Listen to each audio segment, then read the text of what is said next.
Hey, that's how we do it.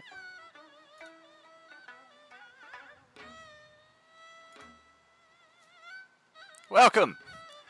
Welcome back, everybody, to the 100th Meridian, where we will witness the execution of all things. We'll start with the bears in the air, mountains, rivers, and streams. Murder what matters to you. We'll start with your neighbors and kids. Crush all hopes of happiness with disease, because of what you did. Agent Orange officially arrives at the Coalescence, friends. It's been a long time coming. We've seen hints of it going back as far as last August, when our Sunday G4 table got themselves entangled into the plot of 1970s New Mexico zombie apocalypse. And ever since then, it's just been kind of whispers and murmurs of this galactic-wide zombie invasion, which was supposedly the overall objective of the Ministry. We got word during the original Coalescence campaigns. But that was quickly replaced by the danger, the omnipresent danger of Nihilus, the Sith spirit reborn, who once again started laying waste to a multitude of systems, slaying billions in the process before our party rallied themselves against him. I figure it's only appropriate we start this section of the Coalescence with a brief recap of just how that Coalescence chapters 1 through 3 came to a resolution. Nihilus's rampage across this sector of the galaxy brought together many forces, each determined to end his threat once and for all. Tactical extreme, Ministry, and neutral camps alike would ally in a final showdown against the Sith Lord. Though Nihilus and his Sith spirits bloodied the allies and slayed several, the Pantheons heard the beseechings of the faithful, and using their combined might, they neutralized Nihilus's most potent powers. Combined with the sacrifice of Mistress Aiji, this gave the survivors a narrow window to unleash their full strength without fear of reprisals or of the Sith Lord regenerating himself.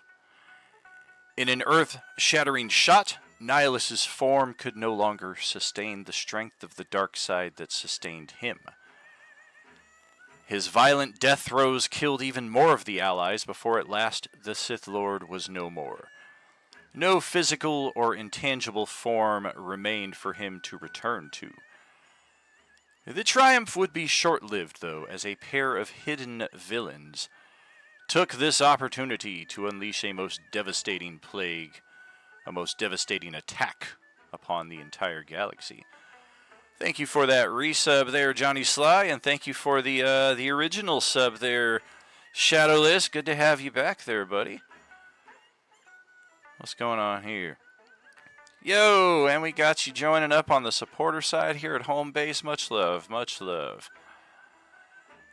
A new Coalescence is where we find ourselves. Let me try to navigate this chaos that I've created. There we go. The battle against Nihilus was over. Our casualties restored to life thanks to the timely and powerful efforts of our TACX and Ministry companions. It looked to be the end of this horror, and perhaps the beginning of a new era of peace and alliances between factions that until now had never found common ground.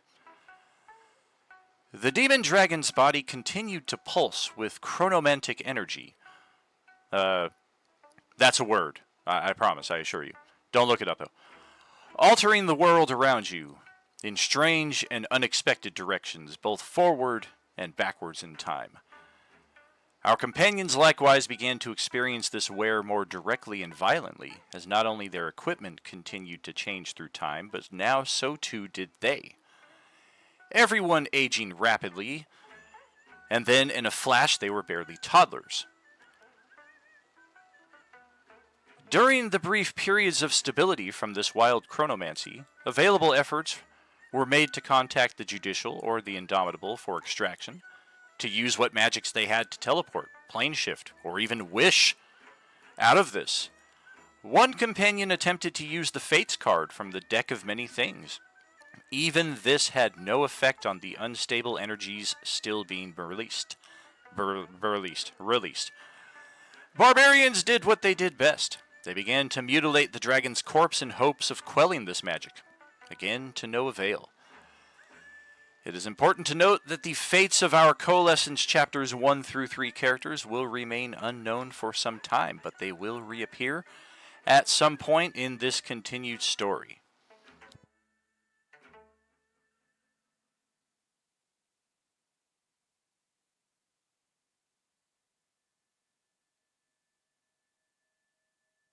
Offstage left, two powerful beings had long been observing, planning, awaiting this very moment when Nihilus would at last be vanquished. Few in the galaxy had the resources and access to the most ancient lore of Nihilus.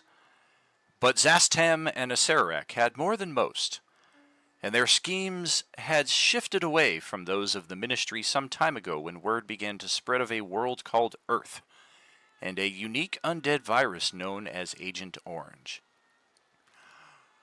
Combining their magics, these two extraordinarily powerful liches set about unleashing an undead plague upon the galaxy. Unprecedented reach and power the likes of which neither of them had ever dreamed. Agent Orange and Nihilus, however, made their plans a possibility. Nihilus's destruction would make these dreams reality.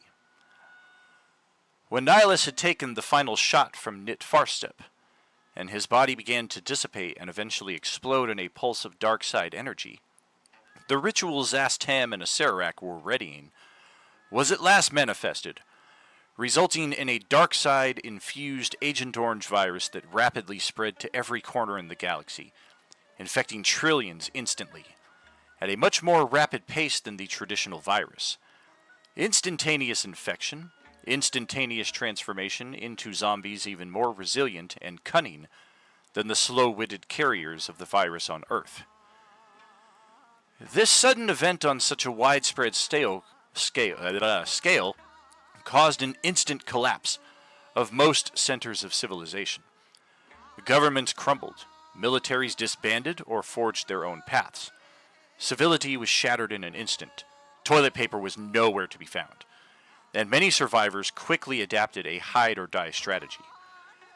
These quick-thinking survivors would perhaps form the foundation of a new resistance, one focused not on a singular entity like Nihilus, but rather on restoring order from this chaotic event.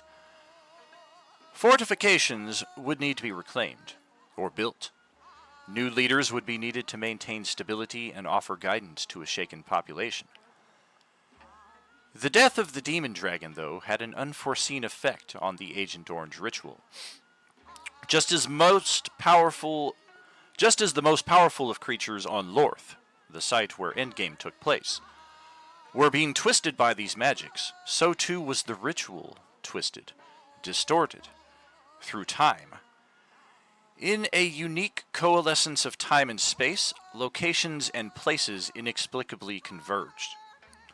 Locations on Enemir suddenly resembled 1970s Earth. Faerun began to take on aspects of feudal Japan.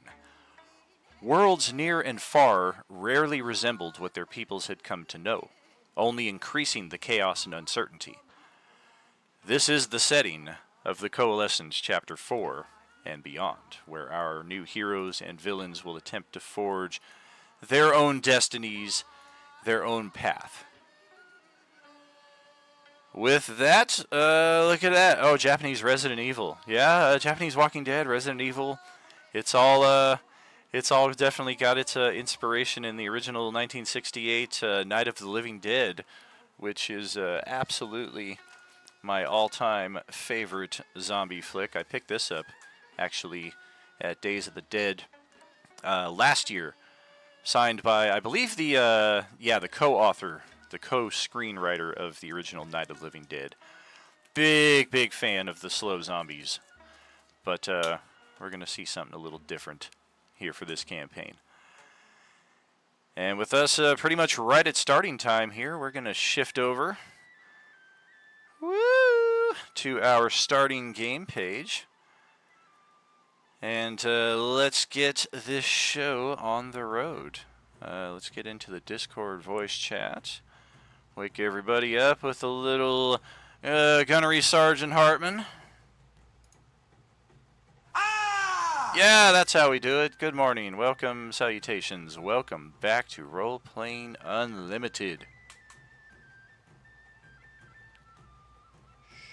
Good morning. Hey, everybody. Good afternoon.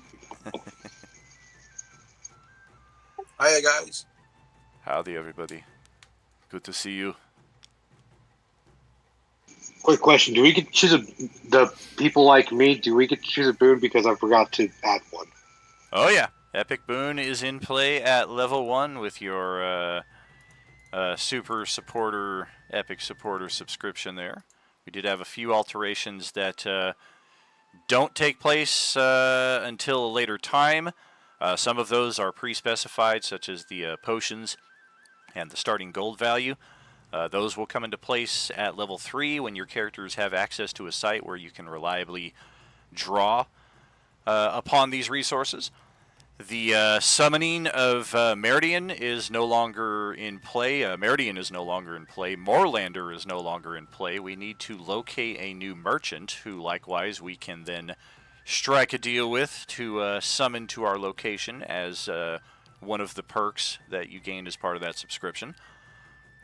Otherwise, with the exception of the 6-point attribute bonus falling within the 17-point cap, everything else should be in play. Your regeneration value, your epic boon, all the goodies for your subscription there.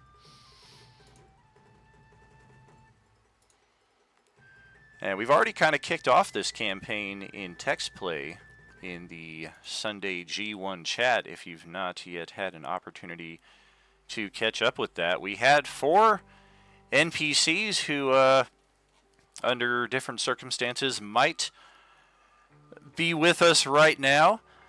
They were known as Greg, Harold, Lenny, and Rita. Those are names that we may hear and see the personages behind them once again in the campaign to come. But after some not so good interactions between well, I won't say Alaric, but Alaric was there, primarily Krill and his attempts to frighten, successfully so, one of the humans. They opted to send your group on their way, and they will try to find their own path.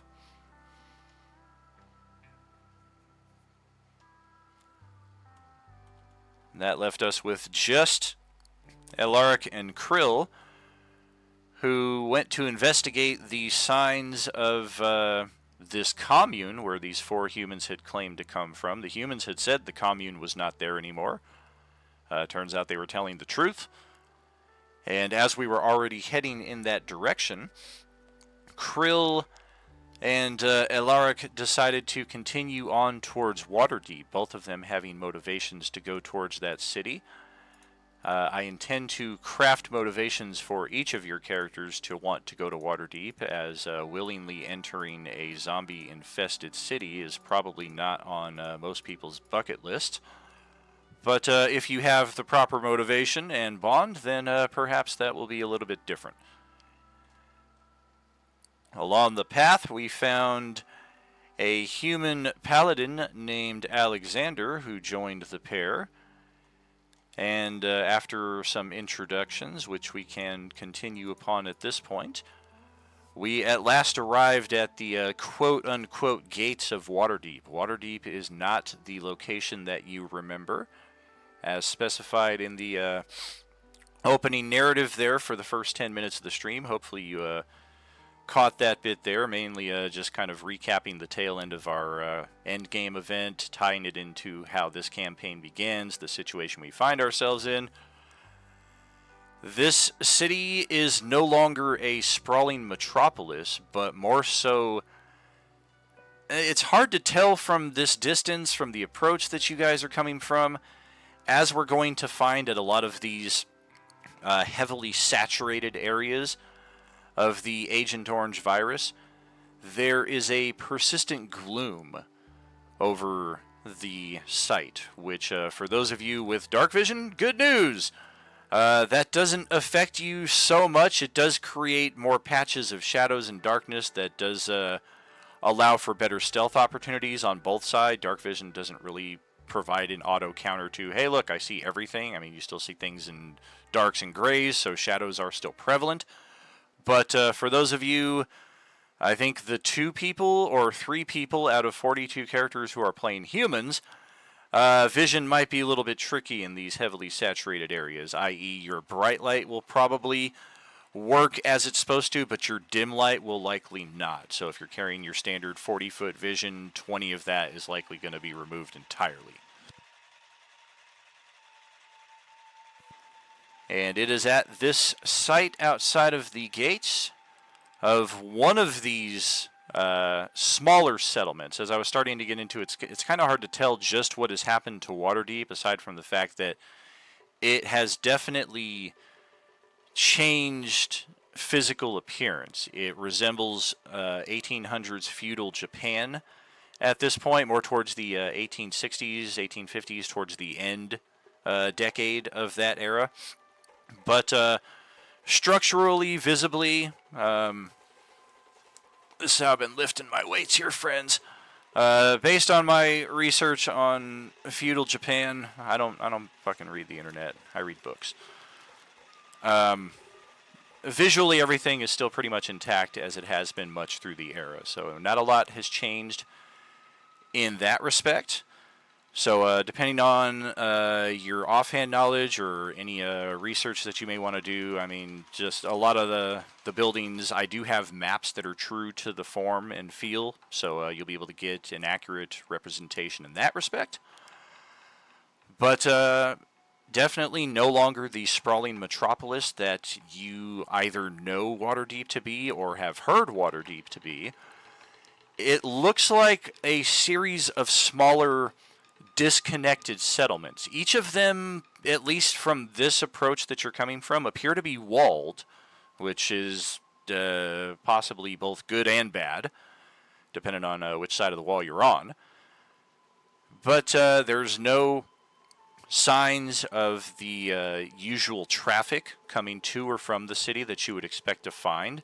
There are signs of some kind of tumult having taken place here recently. Overturned wagons, the occasional bloodied pools of blood in the grass and what have you. Not really any corpses nearby, but depending on how much experience, how much first-hand knowledge you've decided to give your character's backstory with the oranges, which is what we're calling the zombies in this setting so far, you probably are not surprised about that. You're probably just, okay, there has definitely been some kind of attack here, and anybody who was killed just came back as one of these oranges, and they're not known for lingering around.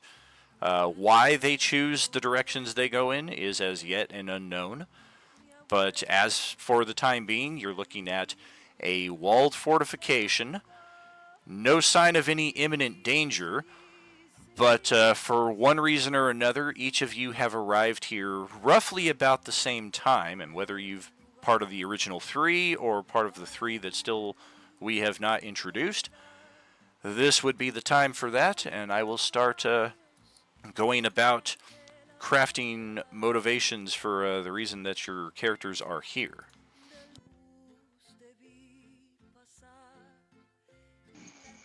Okay, so who wants to start?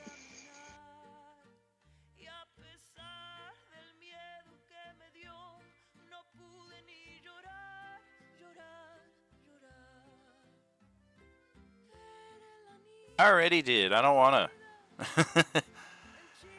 Okay, so this is SRG, second campaign. My character is Varys Ithadon. He's an older fighter elf, and doesn't talk a lot. Doesn't sound like most other elves because he took an arrow to the throat and survived. Oh. Varys is looking for the person he was charged with guarding, who who went off for a final battle, but while he was waiting on the ship, he somehow showed up here. So now he's just wandering around looking for rumors, trying to find the young lord.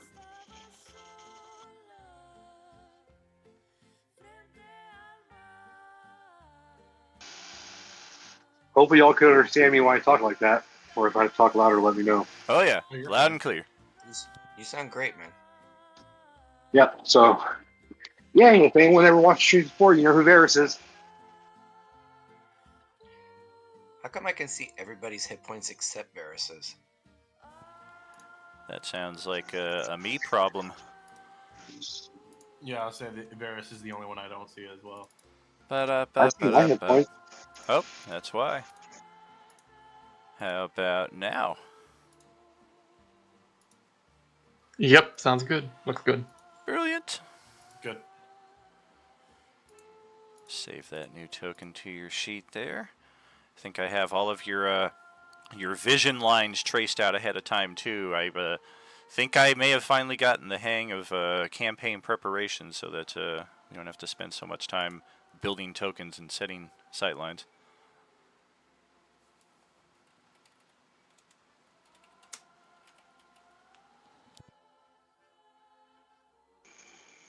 Everybody's really quiet around here. Yeah, we at least got Johnny, Adam, and Dylan, who've introduced their characters in text play, so we can kind of piggyback off that, continue those introductions, or redo those introductions here for the live stream, just so it's all captured for posterity. All right, then I'll go next. Elark is a Tabaxi cleric who has connections with Waterdeep. There's was family here, and Elark has been on the outskirts, carefully watching things, seeing things transpire, and then saw some smoke and went to investigate. And that's when they found 4 humans who were looking for a commune that decided not to come with me. Those damn scared humans.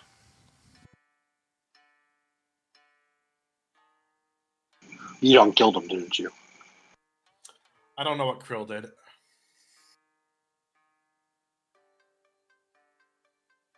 No, Quill didn't. You wanted to, but didn't. No, Quill, well, he was abandoned at birth. He grew up on the streets stealing and robbing to a certain person that took him in to teach him how to steal and rob properly. He also called him grandfather, as he's the only person he knew. And that's about it. That's all his backstory he's got so far.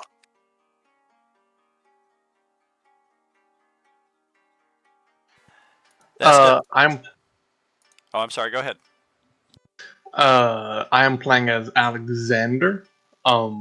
He is your average goody two shoes paladin. The group has caught him walking towards Waterdeep. Um, he has shown that he follows the patron god Ilmater, the one who endures. Not your average god for a paladin for sure, but he seems to at least be kind and caring. Heavy armor, has a nice flail. He has talked about wanting to go and check on his family, who also is in Waterdeep. Paladins themselves.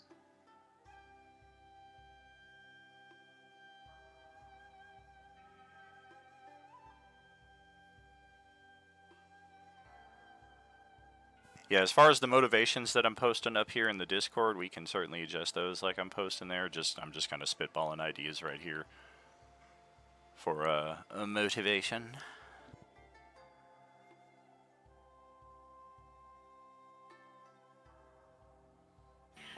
Which channel are you putting those in? The Sunday G1 Chaotic Cityscape thread. When the hell did you get here? Christ, scared the crap out of me. She's been here since the beginning. She's playing a barbarian rogue. She's a ninja.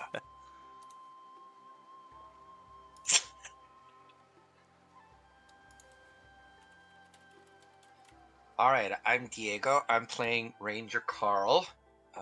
Carl is a bugbear.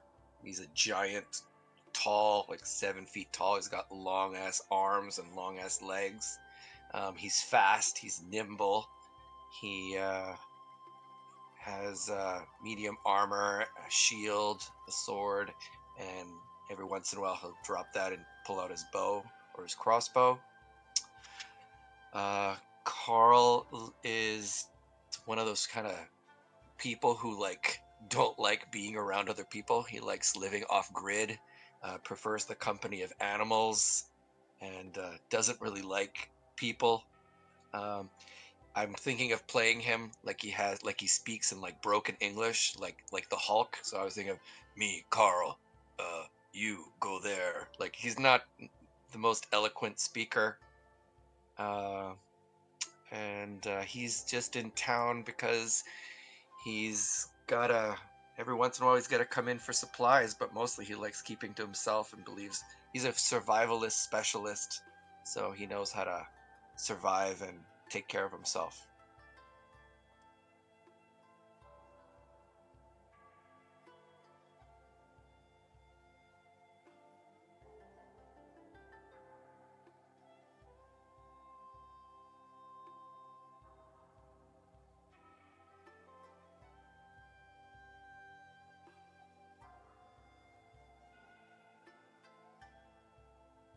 Sweet. So I'm Ari. I'm playing Tawny Paw. She is a shifter barbarian.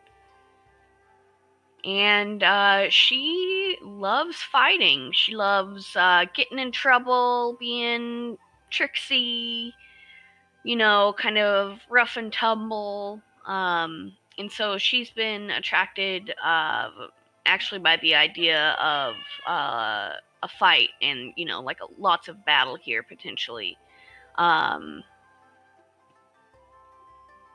Yeah, that's Tawny Paw. I'm going to flesh her out a little more as well.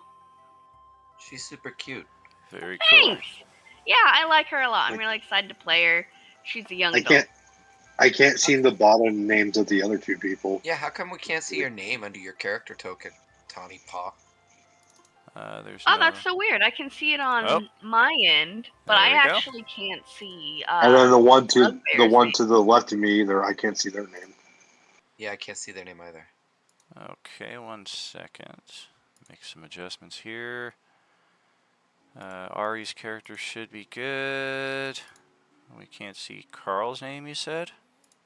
No, the one to the left of Varys' character token. They can't Alaric. see mine. Oh, Yeah, gotcha. Alaric. All right. Alaric, yeah, we don't see Alaric. We don't see his name. Alaric, what a great name. Is that just cleric backwards? No. It's just what they came up with. It's cleric jumbled. No. All right, how's it looking now? Everybody can see names, hit point Yeah. bars? Yeah, see everybody. And just Varys, what are you? What's who? Varys. What is Varys? Like, what's his race and stuff? Oh, he's a high elf. He's a high elf He's a fighter. Carl doesn't like elves. Why is Carl so strong?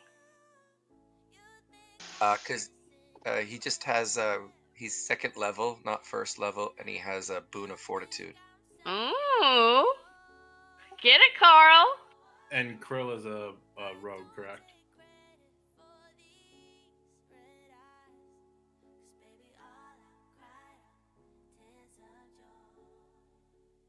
Krill looks like Yoda. Wise I am. You should totally play his voice like, yes. Yeah, it's smart. You would know.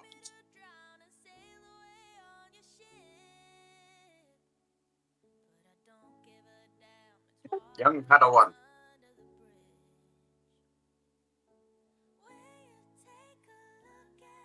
Krill, you're a rogue, correct?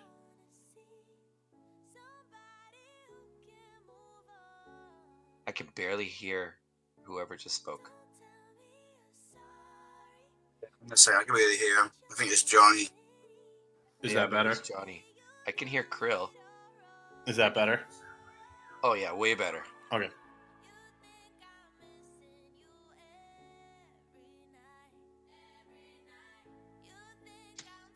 All right. Did Alaric do his intro? I did, but it was quiet.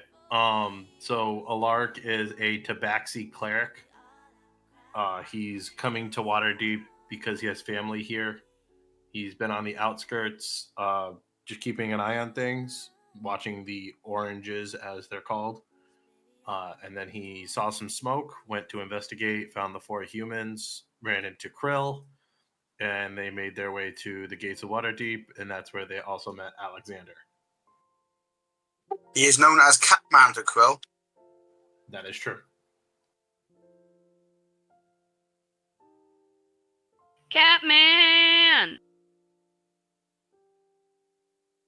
Na na na na na na na na na na na na Catman. Thank you. Where did that name come from? Literally just pulled it out of my ass. Ah, okay. Actually, Well, I think I it's used Tabaxi, so I used the fantasy generator. Oh, Tabaxis are the cat people? Oh, I didn't. I yeah, can't. you're thinking about Khajiit and Skyrim. Khajiit. Ah. Yeah, Tabaxi known has as- wares if you have coin. Yes. Yeah, his head in the token is way too small for me to see that he's a cat face. Are you racist against cat faces too? I did try to make it bigger, but it just didn't fit. No, I see it now. I zoomed in. That is very specious of you. He doesn't. His character already doesn't like me because I'm a high elf, or elf in general. Just means he smokes a lot of weed. Well, I had to pick a favored foe for being a ranger, and I picked elves and humans. Oh boy. What the fuck? It's like, I don't like. He doesn't like people. Most people go with like dragons No, or goblins or orcs. No, my character doesn't like people. Fuck people. My favorite targets are them humans and the males over there. They taste good Yep. when you put them on the skillet and then let them roast for a while. Yeah, I was like, what other race? I'll just pick elves. So that's our ragtag group, Daniel. What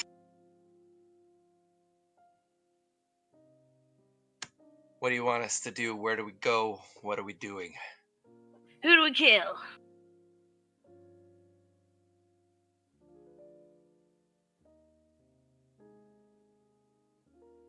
Well, what's this cluster we got over here? You hear a voice speak from the shadows. Y'all trying to get in?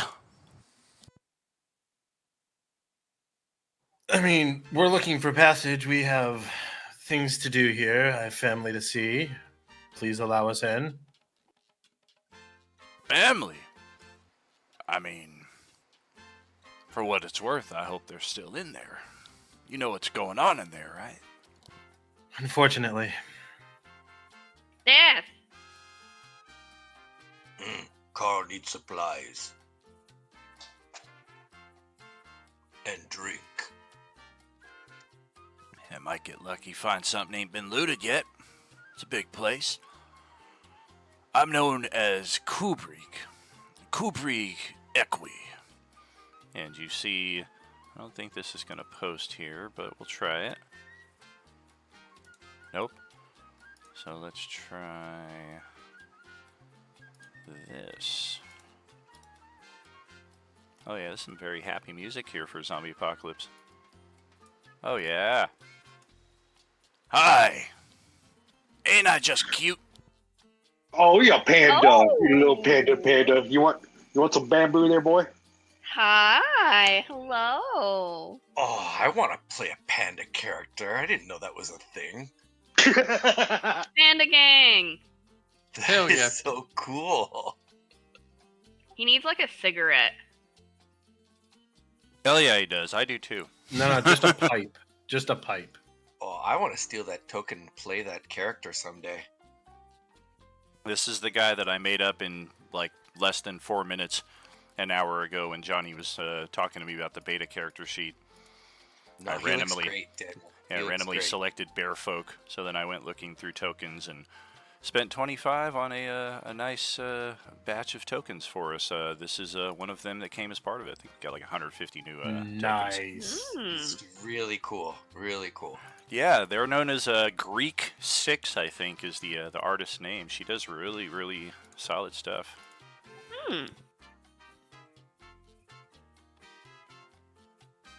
Just needs a Nick Fury eye patch. Yeah. Yeah, it was a cigar out the mouth as well. Yes, yes. He smoked my stogie too. That son of a bitch. I want to say he doesn't even use an eye patch. He just put out a marker and like draw the lines around his eye. TPK and play 6 pandas. Hi, darling. Yes, indeed. There you go.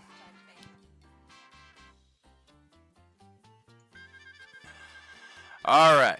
So, assuming that you introduce yourselves to our new friend here.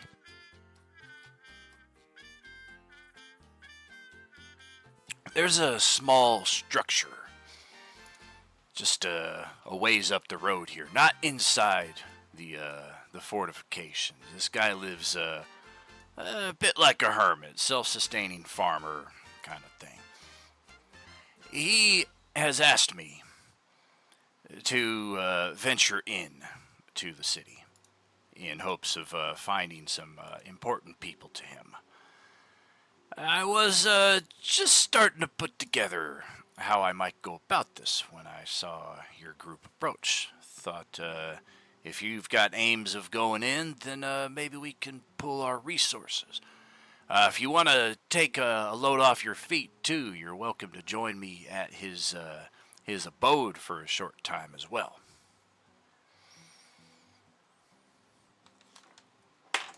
So at least we have a place to stay if we get in trouble. He doesn't have much, but if you're gonna go the extra length to help him, I got a good enough feel for him that he would do the same for you.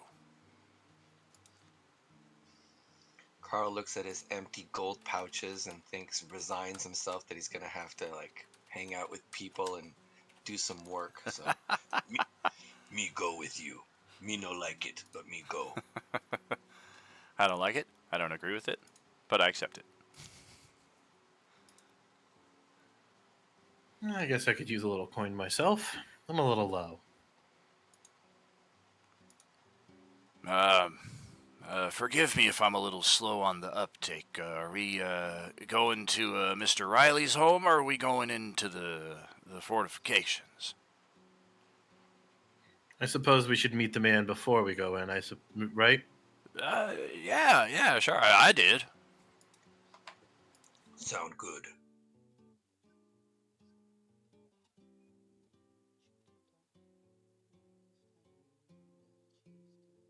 What do the rest of you Crap. think? Gotta freeze here 1 second.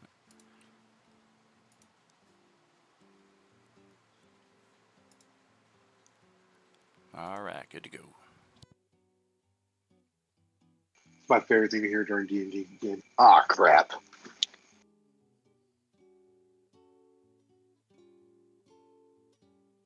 Here's the guy with the pipe. Ah.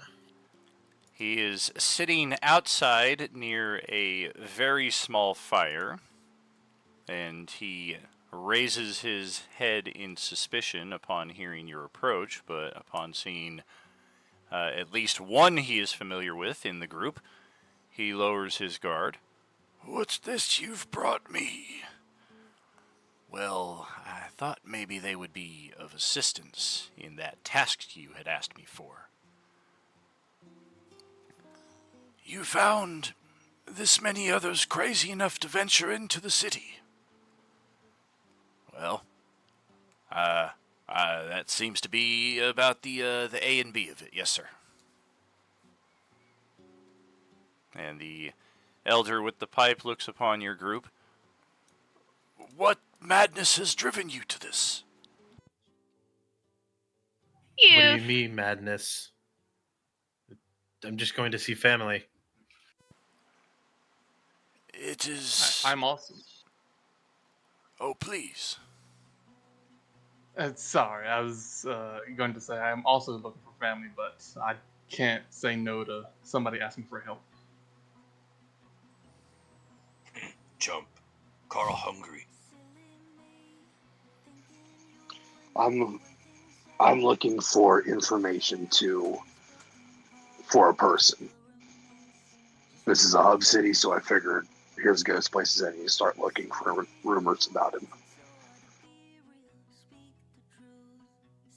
In normal circumstances, yes. The city is anything but. It is a great danger for any to venture in.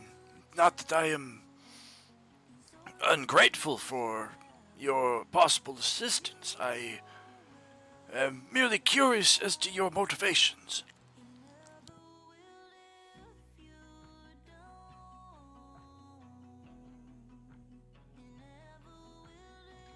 You have good food? Carl work for you if you have good food. I have recently prepared some ham and bacon. I also have fresh bread and fruit. Sound good. But of course, I know I'm going to be typical here, old man, but do you have any milk? I do. What? Bacon and milk, I'm in. Did you say milk? Do either do so? You two see most of the people that come in and out of the area, correct? I suppose we would if there were any who were coming in or out of the city. It has been a number of days since the incident, and almost immediately signs of life and activity trickled to a halt. Forgive me if No. I am not the best host. I am a bit slow in the joints, and he gestures to one of three small structures that make up this little encampment here. You will find the prepared food in that one there. Help yourself.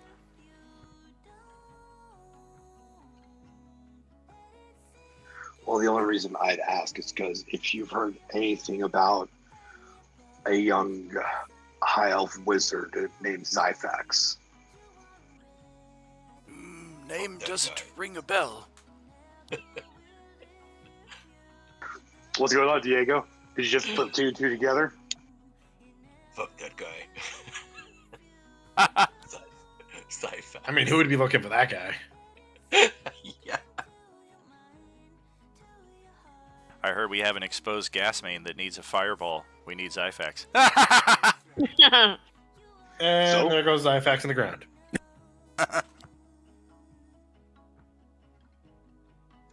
Carl will eat anything. He's been living off good berries, so please, something that's not a good berry.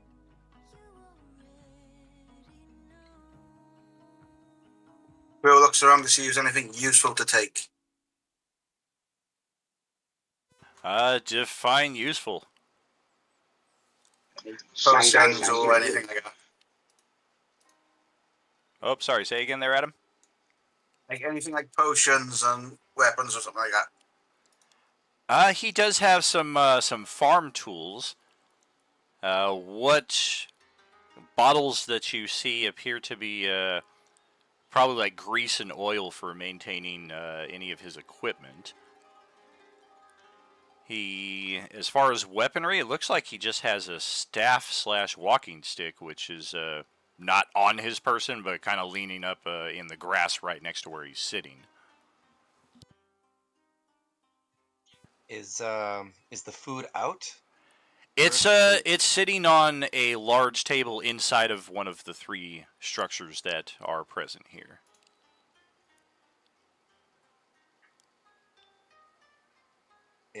So did he gesture already for Carl to partake in some of the food? Because if he is, He did, yeah. study. Yeah, he's Okay. a little too slow to get up and serve each of you, so he was just like, you No guys can go worries. in there and get what you need. Carl's gonna go and have a bite to eat then. All right. Same with Tawny Paw. What race is Tawny Paw? She's a shifter. I don't know what that means. So imagine like a werewolf and a human had a baby. Oh, that's what a shifter is. Or it could be like, a were-rat, a were-bear. Oh, I think Carl would like that because then you're more like an animal. I think Carl will like the animal characters. That's cool. Okay. Yeah, I'm just thinking similar. Yeah. Okay. So Carl passes the plate after he serves himself, passes it to Tawny.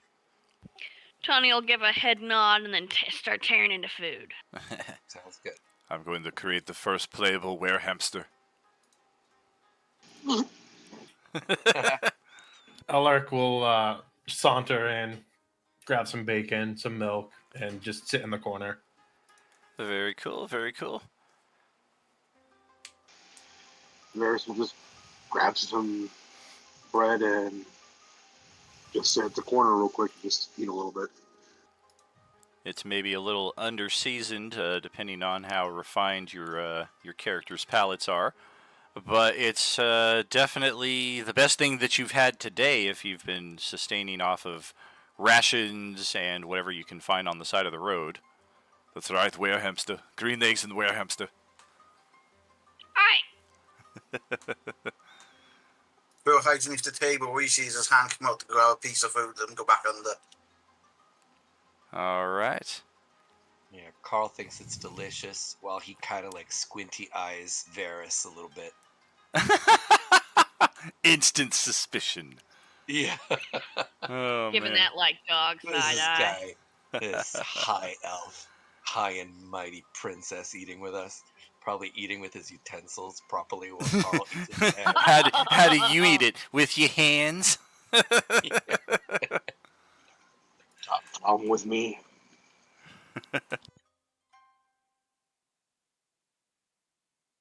Okay. I'm not like other high elves. I've actually been through battles and wars. I don't use magics like other ones. I never had the good ability to do that type of stuff.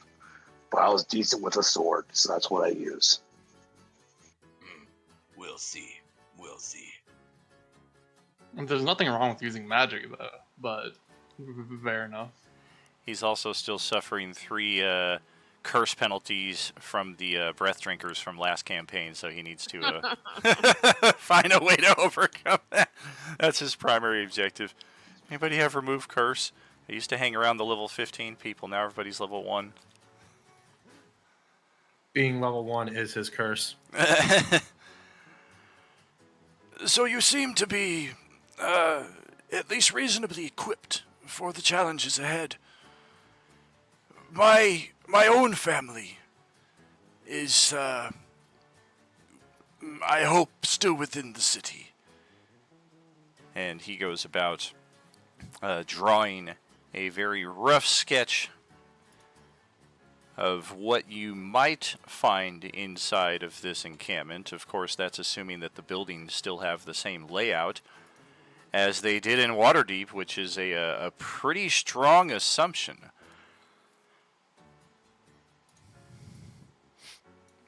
He also goes on to detail the 4 members of his family that he is in search of. All 4 of them are human. They are all his grandchildren and their children, so his great-grandchildren beyond that. There should be 2 and 2 as far as that respect. The parents and the 2 children. And coming from the approach that your group will enter the city from, assuming the same layout exists, you're essentially looking at heading down the main street and taking the first main street on your right, and it is a manor known as the Kolka Manor. We'll just post that right there for any reference that we may need. Carl slaps the old man on the back and says, "No worries. Carl will kill many people to save your family." Carl, be careful with the old folk. You could probably kill him in one shot.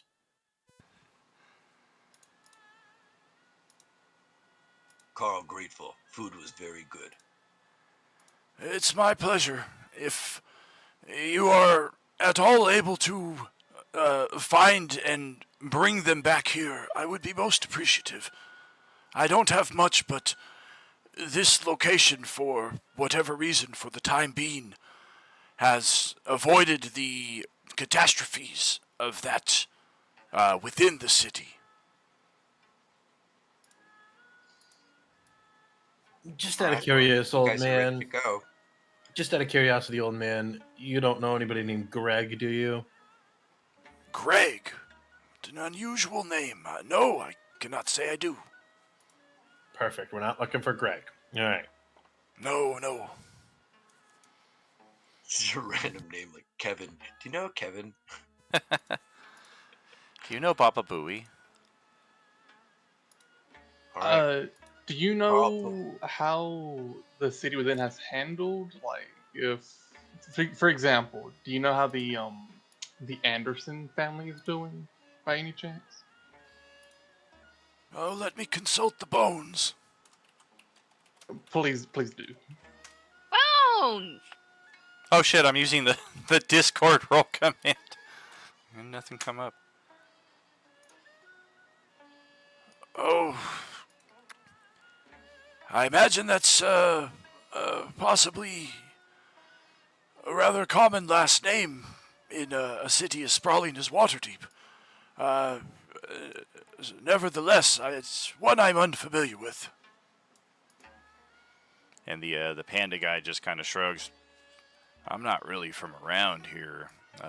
Was kind of traveling, making this my first big city adventure.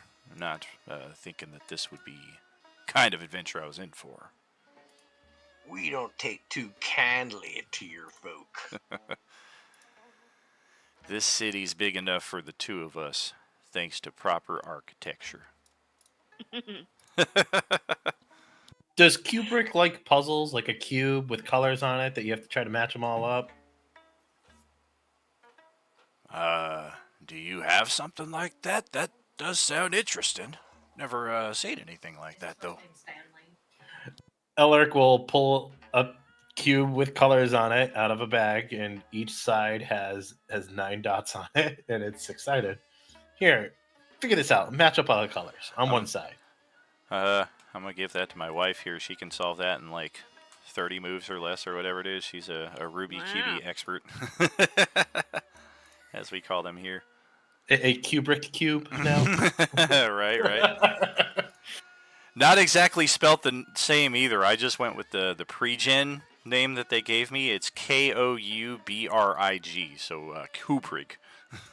But very similar sound I get. As far as Carl gets up and stretches. He lets out a giant burp, like the sound of a roar of a lion. Pulls his hood over his head and says, Nice. "Me ready to go." Tony's gonna high five him after the burp. Nice. High Throw five for his burp. hands up. What's up with Krill? Bill holds his hands up and asks, "Do you know where the bag is where they hold confiscated items?" I imagine similar to your friend's question, the city has, I believe, 5 different districts, each with their own guard. And further from that, I imagine many barracks in each district. They should stand out, though, if you are on the lookout for a guard or something they may have taken.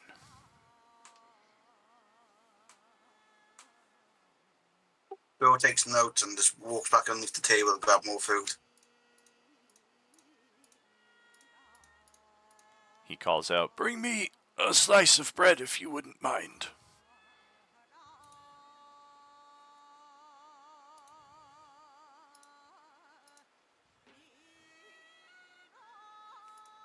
No bread for you. Girl just looks at him and just holds it out to him like, yeah. He grabs it and just gently tears at it. He's not much of an appetite, but he's definitely here for supper time as well, or for breakfast time. And if we are no further questions or interactions that we want to do with Old Man Riley here, Grofta Riley, we can certainly continue on with Kubrig. I guess I should set his token up clearly on our opening space. Get rid of that. Elric will just pass a plate of food to the old man, full of ham, bacon, some milk. He beams at your kindness. Much more than I'm certain I'll be able to handle in one sitting, but I do thank you. There we go. Our May allies set Saloon up. watch over you. He gives a nod of respect and smiles to that. I wish you best of luck and most haste in your mission ahead.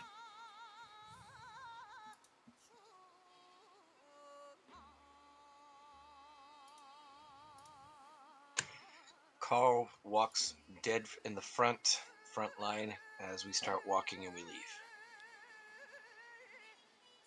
Excellent, Smithers.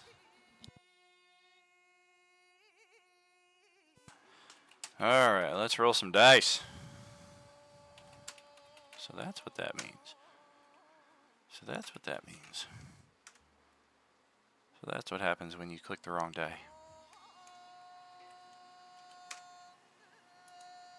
Okay.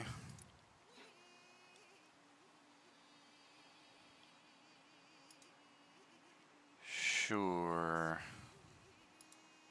So I'm guessing we're walking slowly and cautiously, guys. Do we have any people who are terrible at stealth? I am. How those I'll raise paladins? hand. Me. We'll put those paladins in the back, please. I have disadvantage on stealth. Well, Yeah, I figured. we're only as stealthiest as our stealthiest. So let's get some rolls on that, because I know what's going on around you, but I don't know what's happening potentially to you. Same. So, stealth check.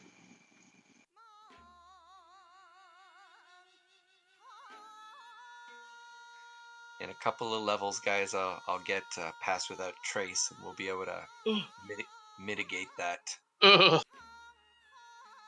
Oh, that one. You rolled a 1 and a 2. Even with my heavy armor, I'm better than that.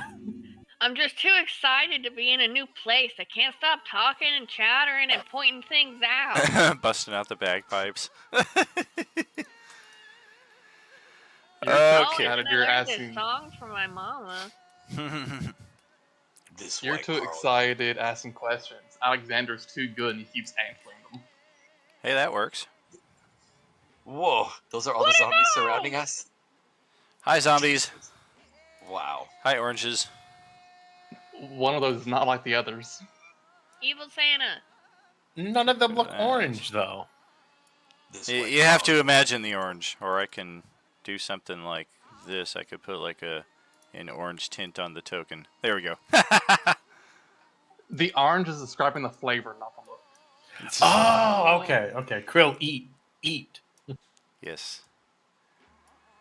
All right. Let's see how quickly we can tear through everybody here and get that all panda party going. Creel, get your ass back in here.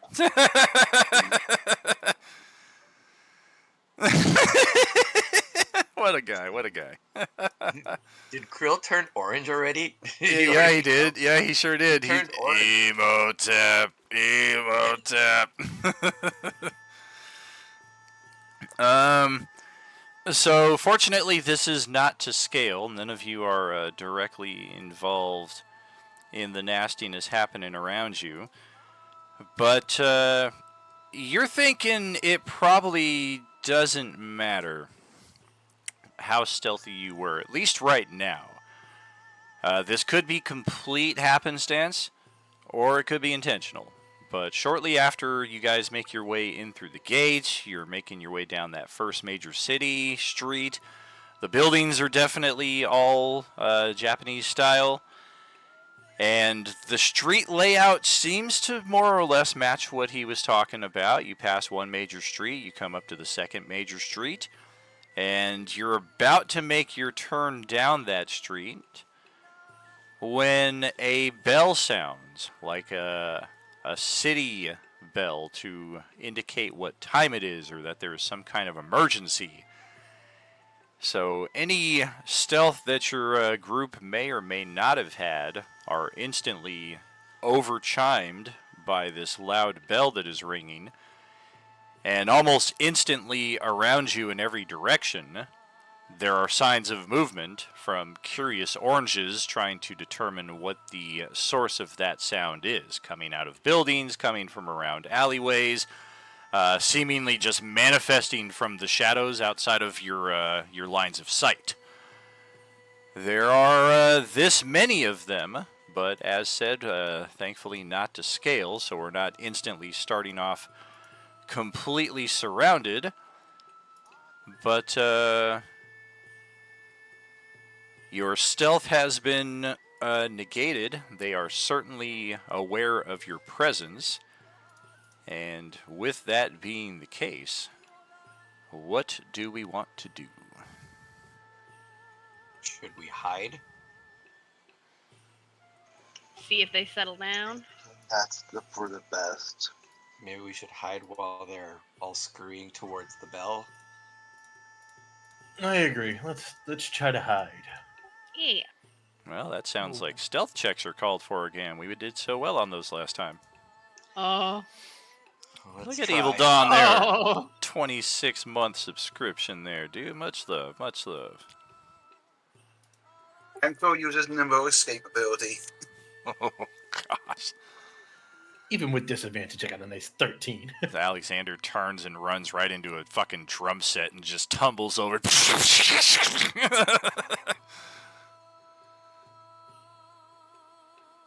Yikes. Well, let's,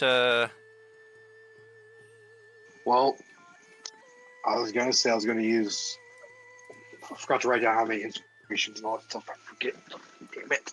I think we're going to separate you into the groups of decents and not so decents here as far as your results turned out. you can just put me in my own category. I'll just,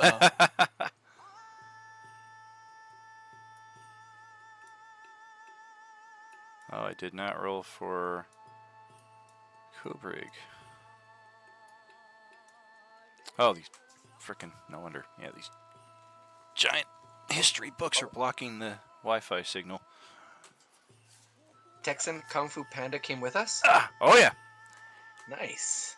Yeah. Yes, indeed. Carl wants to pet him. like Lenny petting the rabbits Oh from God. Mice and Men. Nice.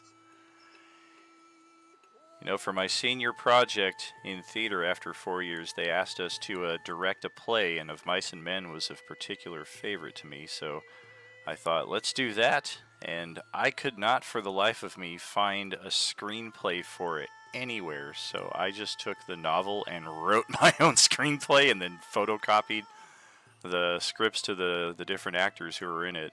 Turned out pretty good. Nice. How long ago was that? 97. Oh, teenage Daniel. Yes, indeed. That was the year after I was born. Class of 97. Woo, woo, woo.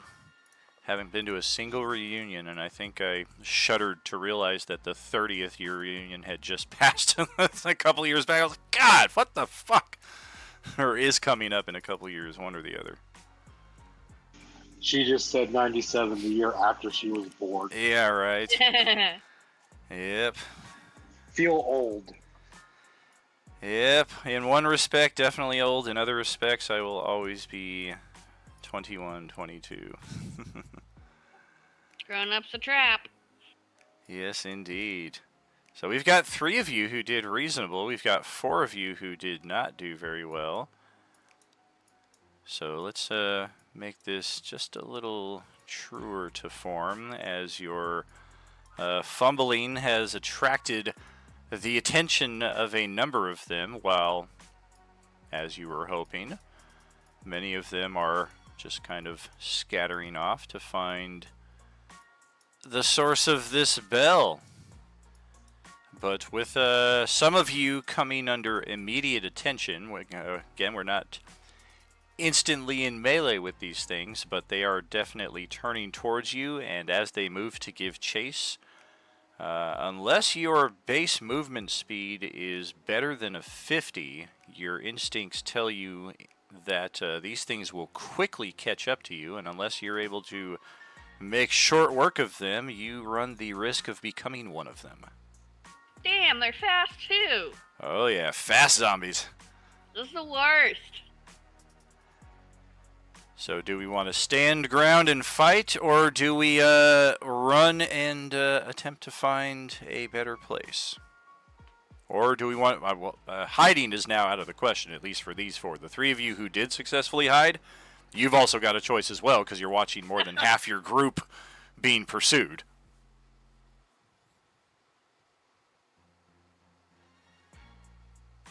What should we do about those 4? What We're do you going to guys sit think? and discuss this, all right? Do you guys want to run, or do you guys want to like do a thing where you guys run and then they chase you and then we hit them from behind and then we surround them on both sides and take them out? I think they're a little bit faster than us. I don't know though. Who knows? We might have the same movement speed. Who knows? His speed's 30. Oh yeah, their speed is definitely faster. The only advantage you have in that respect is that they're not on you just yet, so you have that gap. But that will quickly close depending on the decision made here shortly. So we're deciding this basically with looks. Are we standing or are we running? We gotta stand because they'll catch up to us no matter what. I don't think that's what he's saying. Because if we dash, they dash, we're the same movement. They're faster. No. They're faster. faster, but because they're not on you just yet, if you're going to run, now is the time to run. Because Run! there is no chance that you'll be able to outrun them once they're on you. Of course. Cheese it! It is 20-7, so A tactical cheese it. Cheese it. let's All right. We run. Alrighty. So we are taking off. Let's just add a little randomness here. See where they're coming from as we are now making more noise in a full-on escape through the city streets. Ah!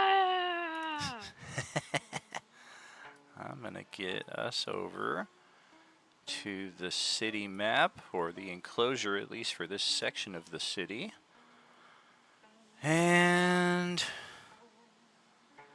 I would like everybody to roll a survival check. Uh-oh. Okay, I've got this.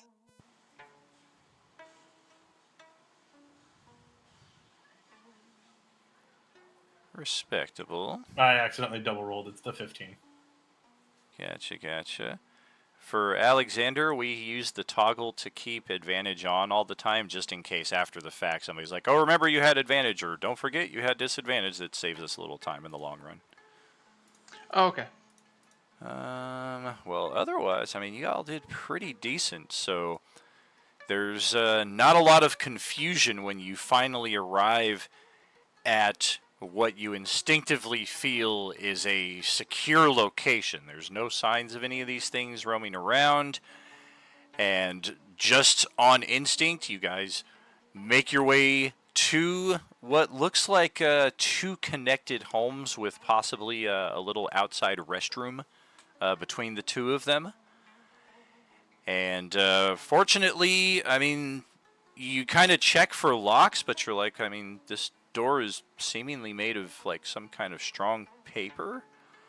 There's no lock on it, so you slide it open, and man, these things could probably just bust in through the walls if they know you're here, but you think you're safe. You do hear them outside. They're wandering around. They are close. They are aware of your presence nearby and will likely remain here for a time, searching you out. But for the time being, you guys have made it to the Kolkaw residence. That's what we were searching for. That is the direction of our opening quest, yes indeed. And now let's test the quest. Holy moly, that's some good news! Nuclear bomb, all oranges are gone. Yeah, we nuked the site from orbit. Fucking high power cleric came in and cast divine intervention and killed him. As you settle into the building and you guys start peeking outside just to make sure none of them are running up the stairs behind you, you hear signs of movement in the room with you.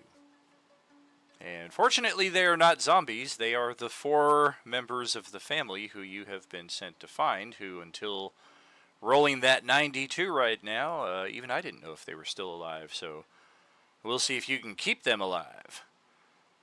The man of the family raises a club, which really appears to just be a broken table leg, and Nice. he begins calling out, "Who the hell are you? What have you brought here?" I brought this weird goblin. I think he wants to eat you. Knock it Your off! father sent us here. Yeah. Your grandfather. Peace, sir. We are not. Grandfather. Of course he Yeah. lives. What does he care about us? He sent us to save you, help you escape.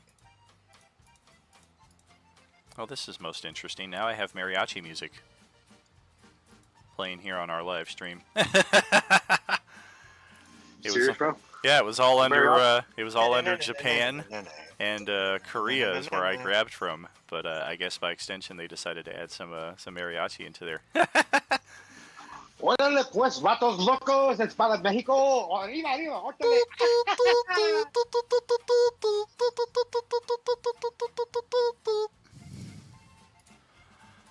All right.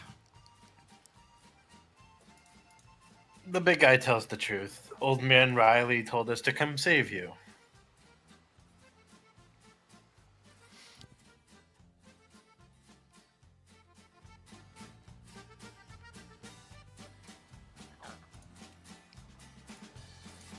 Still doesn't satiate my curiosity as to what he possibly has an interest in us for. He's never shown Didn't- much interest at all. He didn't tell us. Just told us to come get you. Well, it looks like you found us.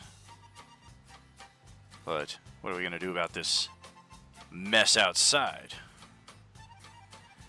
And the panda guy looks over and says, "Hey, you sound a little bit like me. Are you sure we're not related?" And this guy says, "I'm trying my best to come up with different fucking accents on the spot. Cut me some slack."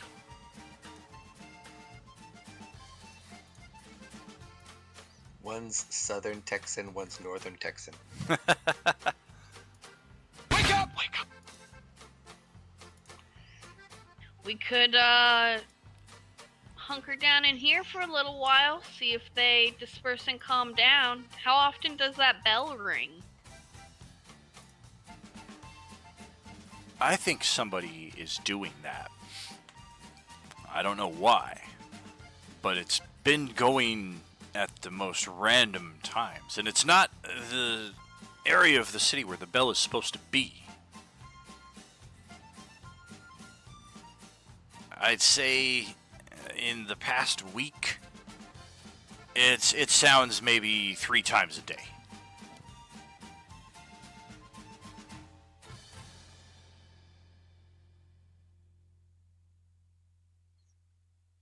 We wait a little while, then we go later when safer. Does anybody have a way to make a loud noise away from us so that way they can be attracted to that, maybe? Too complicated. Just wait a while. Calm down, then we leave.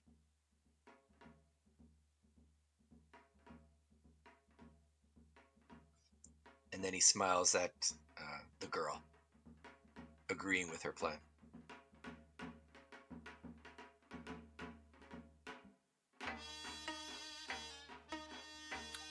What is your name, sir? Anyway.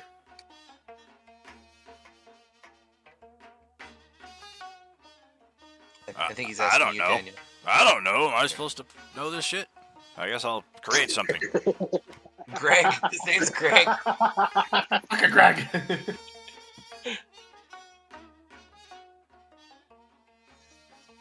Joe. I'm drawing a Joe blank. Blow. I'm drawing a blank. Damn it! There's too much pressure. Joe Blow. Carlos, Juan, and Santiago. Since we've got the That's why the mariachi music That's is right. playing in his house. Yeah, the name of the song here on my epidemic was called Tres Coyotes.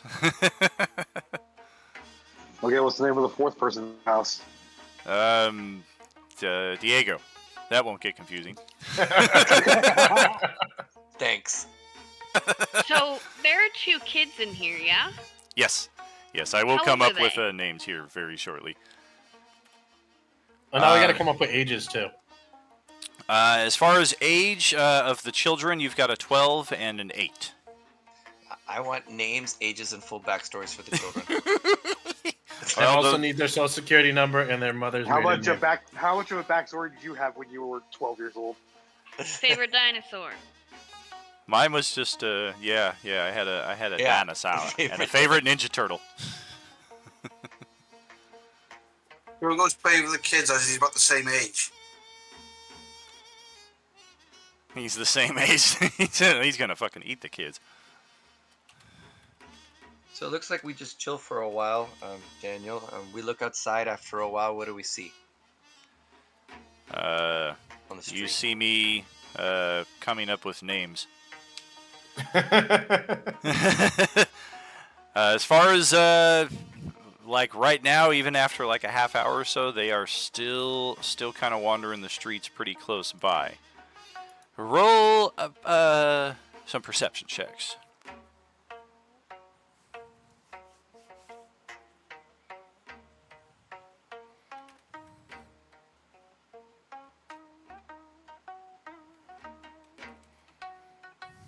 Nice one, Johnny. And Art. Bam! I'm perceptive as fuck. Me too! Ooh! Alexander, nat 20. Well, I mean, my perception is probably due to the 300 feet dark vision that I have. All right, father, son, or I'm sorry, Holy Ghost. father, wife, son, daughter, in that order, the 4 names. Did you create a family tree genealogy backstory? I Stop did. it. I also registered with Ancestry. Okay, good. How long has their family been living in Waterdeep? For about the last 69 minutes since the session started. Nice. Nice. All right, perception-wise, 3 of you are not so good. 3 of you Based on the movements these things are making as you're observing them out in the streets, you think that their primary mode of detection is smell.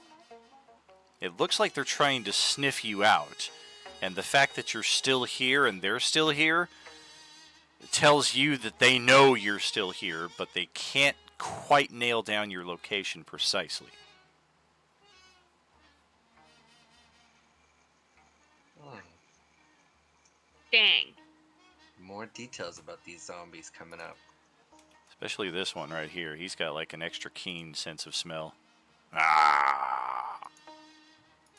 That one's called Daniel. Aw. That's ironic because my sense of smell and taste is actually pretty shit. This is my favorite of the lot. This is the classic orange that is attached to the actual character sheet.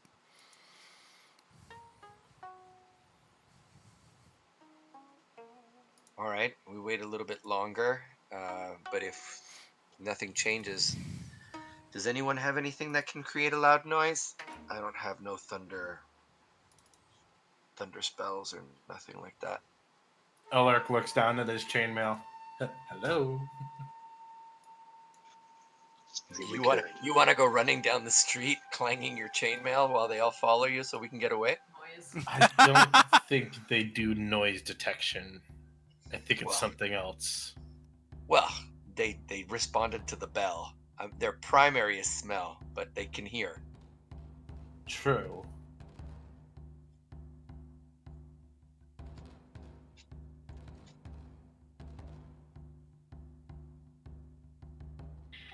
Do y'all think when we leave we should carry the kids?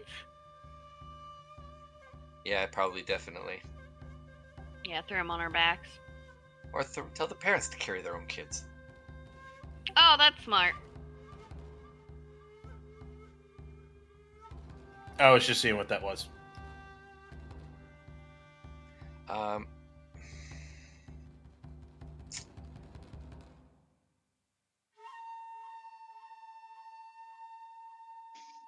We're gonna have to move getting close. Maybe we could start a fire somewhere, and maybe that'll attract them, and then we can get away. Yeah, perhaps we could cut through the bathroom into the other building and light it ablaze.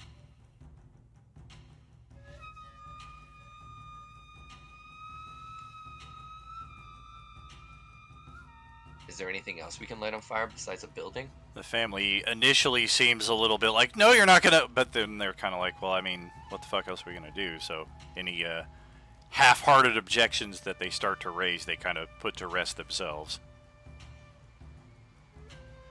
And whatever the plan is that you're gonna do, you may want to get going on it, because some of them on the eastern front are getting a little closer to the building and starting to kind of paw at the side of the walls. Could you We'll go describe ahead. the surroundings around our building? If there's anything like what's around us besides? Well, there's that zombie over there, the zombie over there, the zombie over there. Yep. The other one. There's that one over there too. So I mean, It's pretty true to maybe there's- form based on what we see here on the map. Like, we do have this two structure with the attached restroom that we're currently inside of. There is a looks like possibly some kind of barn or storehouse there to the east, and then looks like another residential home there to the north where the zombies are clustered up over here. okay. So what we should do? We cut to that adjoining thing in the middle. We get to there. We set this one on fire. They'll start coming. We'll head down that one. We'll set the storeroom on fire also. And then as we're leaving, we find a way to set this big building on fire. Hopefully all that fire and noise will draw them in to here, giving us a better chance to escape. I was thinking the same thing. Yeah, let's. If the storage room, if the barn has any hay, we could put a haystack on fire or something. Or let loose the animals if there are any in there. Going towards the barn will involve moving towards the larger cluster that are seemingly most aware of your presence right now. Just FYI, sneaking into the barn will likely be quite difficult. How many hero points and inspirations do I have? You're super and tier 3 for the time being, right? So effectively epic. Well, actually, I moved up from super to the epic today. Whoa, freaking awesome, bro. Thank you so much for that. I have 8 inspiration and 11 hero points, so you should probably have something similar. Yeah, it should be 8 and 10 if you're at maximum. That's what you get at the first of the month. 8 inspos, 10 hero points. His pet mouse. Oh! Aw, That's pretty cute. Ralph S. Mouse. Well, I can go. I'm pretty sneaky, and if it's dark, is it dim light and dark? Is it dark outside? It's daytime, but it's gloomy, like I was saying. So, I mean, right. you, with dark vision, you'll be okay. Yeah, I've got dark vision. Okay, I will try to sneak through them and try and light some of the shit on fire so that everybody can get away. All right. Yeah, the barn door is wide open. There is also an exterior access on the top level that if you're able to find a way to scale the side of the building, I don't know how good your parkour or athletics skills are, but if you want to possibly enter through the top level and not through the ground level, that is also an option. But first, let's try your stealth check. See how close you're able to get before these things start chomping away at you. Whoa! Let's do some advantage on that. All right, there goes one inspiration.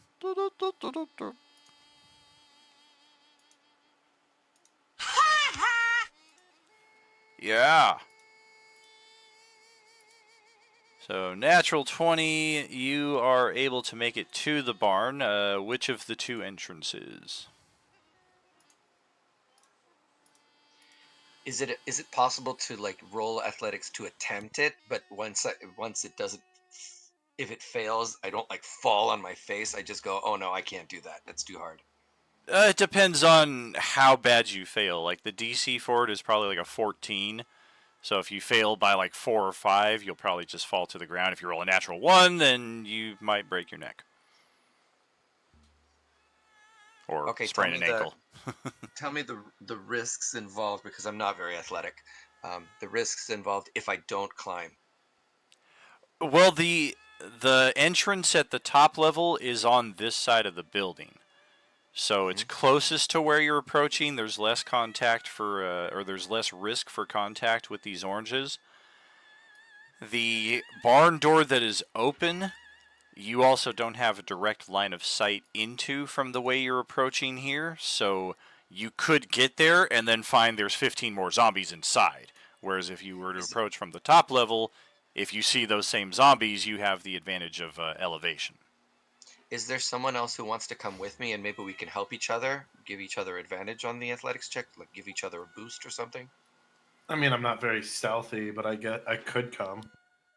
Same here. Phil can go. He's supposed to be the rogue, so Is there a rogue? Don't we have a rogue in our? Yeah, Krill, you're gonna get a boost from the 3-foot tall guy. Yeah, sure. I'll take it. Krill, you're pretty stealthy. You want to come? Bring your goblin step Phil ladder. nods his head and goes, yeah, okay. Okay. So me and Krill will go and we'll give each other advantage on trying to climb this thing. He'll need to roll his own stealth as well. Let's see how good on that. And then, yes, let's try athletics or acrobatics with advantage. Oh, I didn't know acrobatics was an option. Yeah, that's why I said parkour. I was just being stupid with the verbiage. Now you're just wasting all your natural 20s. Yeah, athletics is Eesh. terrible. But acrobatics is way better. All right. So you get a helping hand up, and then you offer a helping hand up. And once inside the barn, we spot a D10 tells us it is empty. The animals have either been devoured or escaped since this all went down. There's no sign of their carcasses, so you're inclined to think possibly the latter. But no sign of any undead or living inside of the barn. Okay. Me and Krill get to starting a fire. Alrighty. Let's check. Well, they're still pretty clueless outside. So you get that fire rolling, and it gets going pretty quick here inside the barn. So quickly making your escape back to the rest of the group. Yeah, you don't imagine you've set the whole city on fire. Like, this isn't going to spread building to building to building to building, although these are not the mighty stone buildings of Waterdeep, but more flammable buildings of feudal Japan, so the risk of spreading is a bit higher. That in mind, you guys can feel the heat from the building inside of your little safe house here, so it would seem that the time is now to make our escape. All right, we exit whatever the opposite direction of the fire is. Yeah, these guys are all very, very interested in checking that out. What's going on over here? We're British zombies for some reason. British Governor? zombies in feudal Japan. British zombies, governor. Oh man, we used to have so many British people in our last campaign, you couldn't even make that joke. You'd sound terrible. Yeah, for Yeah. real. Now it's just Yeah. Adam. Just Adam left, our brother. Wait, what's that about me? You're our only British one left. You're our only Brit left. Everyone had a British accent last session. Yeah, they did. Oh, Even some yes, Americans had a British accent. That was weird.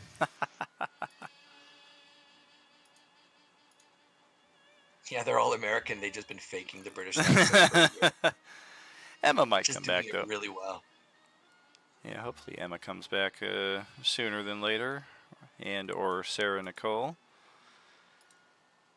But at least for the time being, it would seem that we have made our way to here, and I'm going to reveal a bit more of the map around us. What's with that giant zombie? It looks like Oh my god, you can't just ask that. yeah, it was like a frost giant got zombified in the midst of all this. That's what it Why looks isn't like. he wandering the mountains? Get the fuck it's out the of here. White Walkers walking in. That's all. Well, here we go. We found a another little road connecting to a bridge going elsewhere in the city.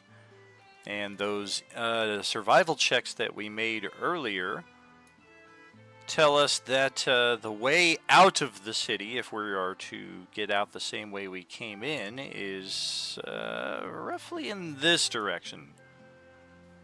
So we had to run out the opposite way here from the way we're trying to get. But now that we've got our sense of direction outside once again, those three of you who rolled well on survival, you're pretty sure east. Southeast is where you want to go. Of course, directly east from this position is probably not the best idea, so how do we want to approach this? Or do we want to just keep heading off west and hope we find another exit? No, we'll do a little circle around them. We'll go to south a little bit, and then we'll start heading towards where we're supposed to be going. We'll use our perception to make sure that we don't bump into anybody else on the way there. Agreed. All right. Agreed.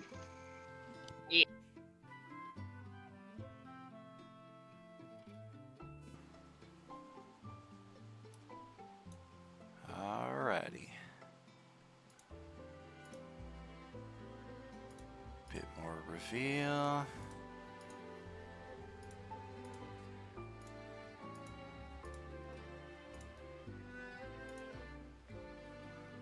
There we go.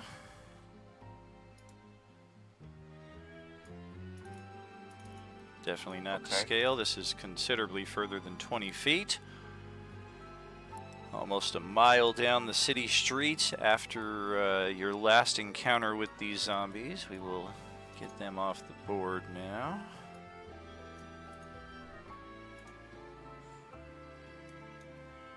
Yeah, we did it. They're all gone. Woo! There are signs of activity in this little cluster here by what appears to be another gate that exits the fortifications here. There's lights on inside of the buildings. You make out through the semi-transparent walls the shape of one person who, based on their movements, does not appear to be a living dead. And there's even a little smoke coming from this building here on the far south. Let's ask the family who lives in this area. Hey, what down there?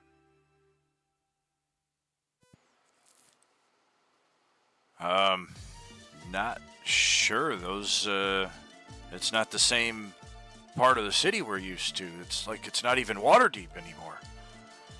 I don't know what's going on here.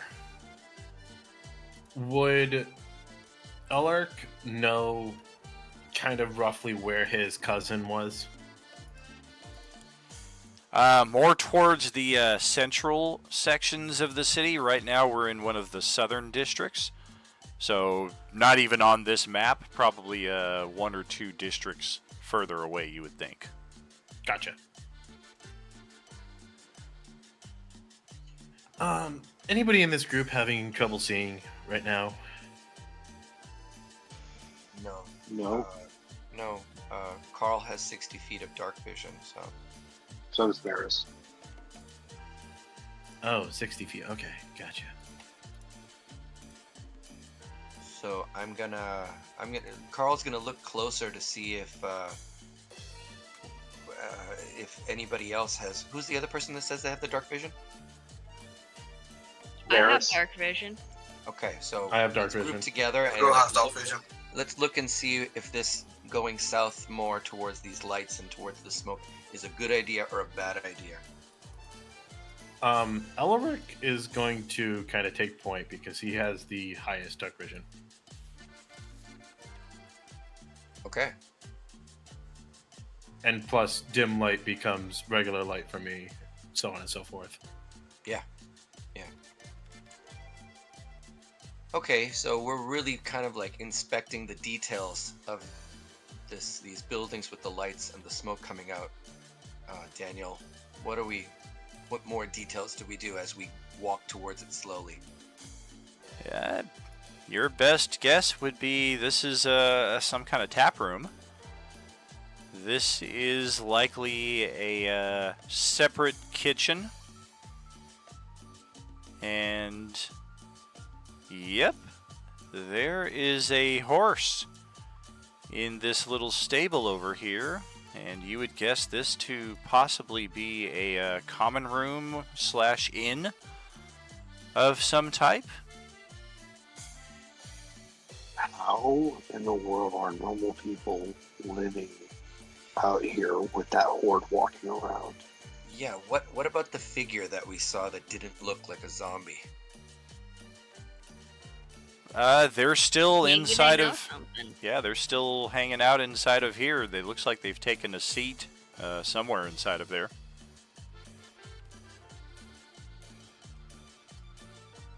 I don't know. Carl doesn't trust it. I say. Here's what I think. We were hired for a job. We still have to finish our job. Let's get these people here to safety, and if we need to, we can come back and explore this later. I agree. Carl doesn't trust it. It's too good to be true. Carl doesn't trust people, so Carl says power through and just get these people to where they're supposed to go.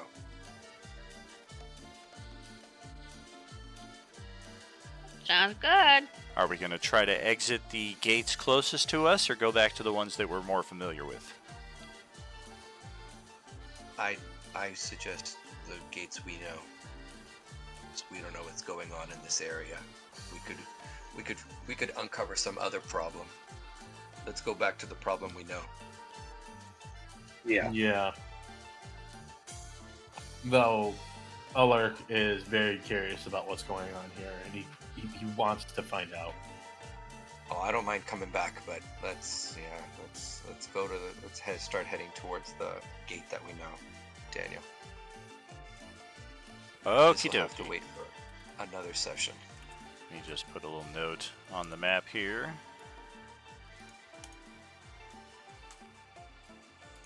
Civility? Yeah. Question mark? Some Civilization? sign of civilization. There might yeah. be something here but we don't know. Okay, so we've got that. We've got this. Yes. Usually, an oasis in the middle of a desert is a bad sign. It's like looks like a honey trap. I think we can keep that as it is. And passive perception checks, please. My passive perception is 13. 14.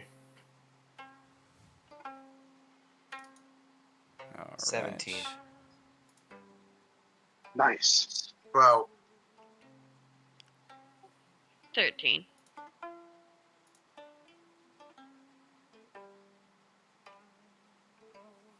Ten if mine matters.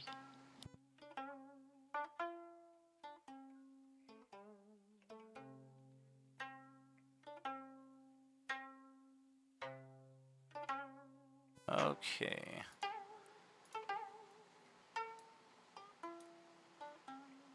You just wanted our passive perception, not like an active perception check, right? Correct. Yeah, I had already rolled when I realized he said passive. Oh, okay. Well, there are 3 of these things that appear to be skulking between the alleys up ahead of you. And while they apparently are trying to get some measure of surprise on you, they are unable to do so. And there they are. They do basically jump out at your group. And we do have a melee combat situation going on here. I don't have exact scale for this, but suffice it to say we are all in peril at the moment. So go ahead and get those initiatives going. I'll get our turn order posted.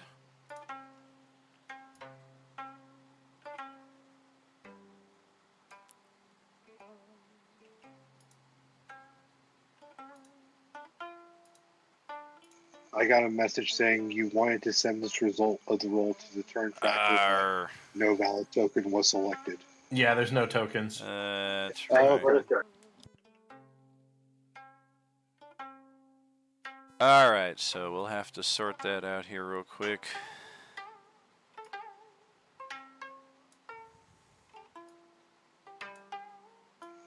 I missed Reeves' initiative rolls.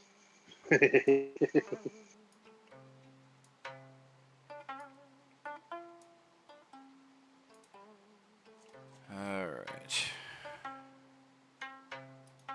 Come on, roll 20.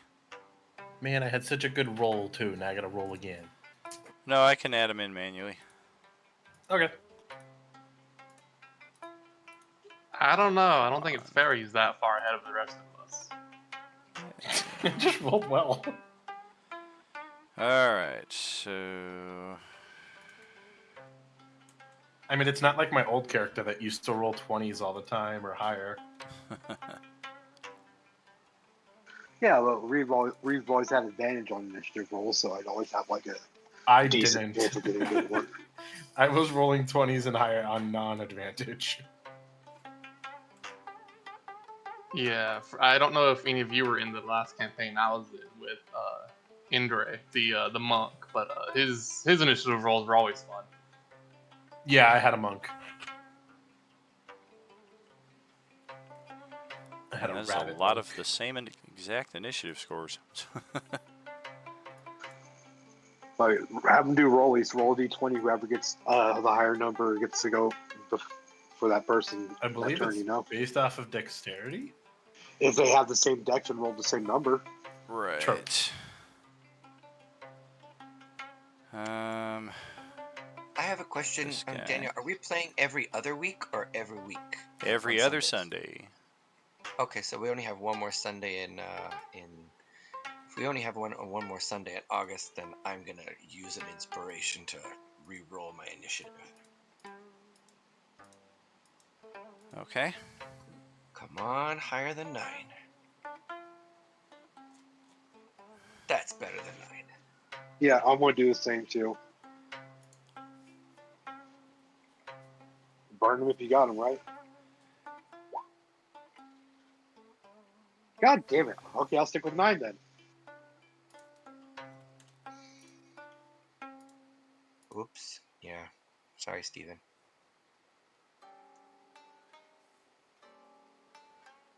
All right.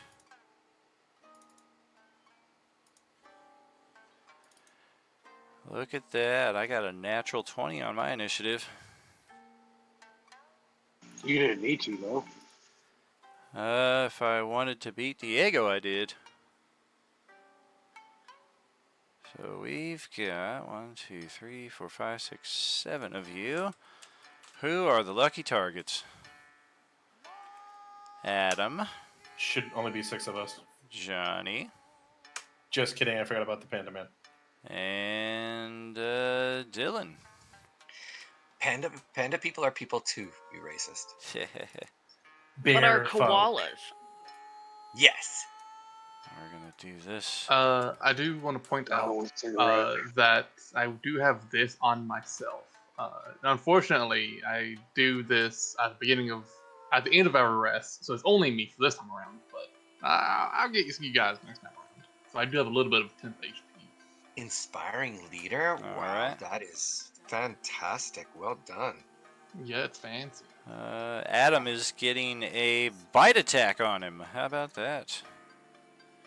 That is a 23 to strike for 6 piercing as this thing just gouges a nasty chunk out of your arm. Oh, we don't see it, Daniel. Those rolls. Yeah, Damn we don't see right. your rolls. Okay, that's on purpose? Okay, because normally when you roll, we see it. Yep, GM screen here. Oh, Johnny's also getting a bite attack. Oh, that is a mighty 8. That misses. I thought as much. Dylan is getting... What the fuck? This thing just tried to stab at him with a short sword and got a natural 1.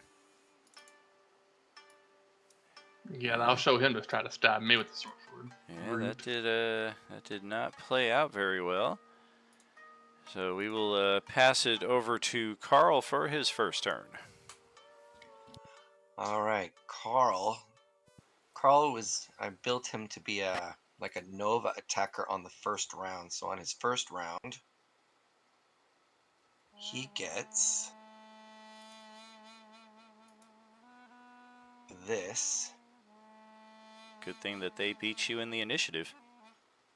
All of them? Oh, hell yeah, I don't roll for each individual monster.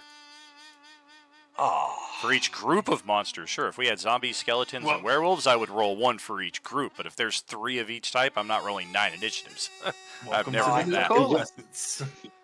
Did you not remember in the final battle whenever it was Nihilus went a couple turns and then all of his death Oh, yeah. presences went?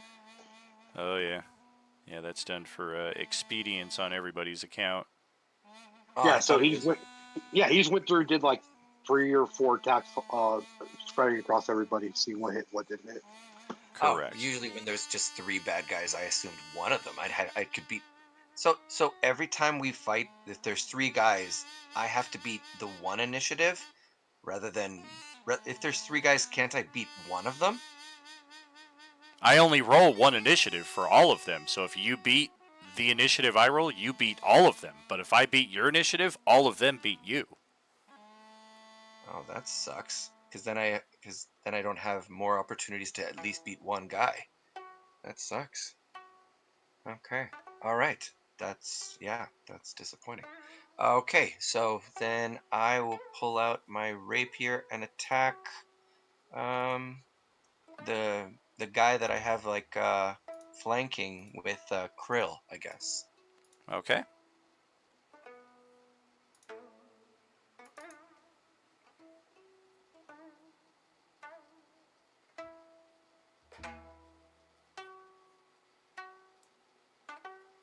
If you do the disadvantage all session, then yes, everything that I roll for the session has disadvantage. If you do it for one die roll, it's for one die roll. Oh, and I'll do a Hunter's Mark as a bonus action on that attack. Okay. Definitely not your daddy's zombies. These things got better than a 10 AC. He Actually, has loose flanking. better than a 8 AC. Okay, He yeah, has we've got loose the... flanking. But I've got flanking on it, Yep. right? So it's the second one, right? I'm Yep. just checking. I'll roll my Hunter's Mark.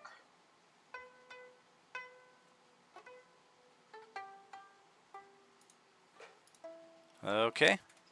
So that's 17. That's my And turn. my point will stand. These are not your daddy zombies. You would have killed a regular zombie with that amount of damage. You didn't even get half of its hit points. Elaric, your turn. All right. Let's see. I will see. I can see all three of them. I'll take the chance, and I'm going to back up to here.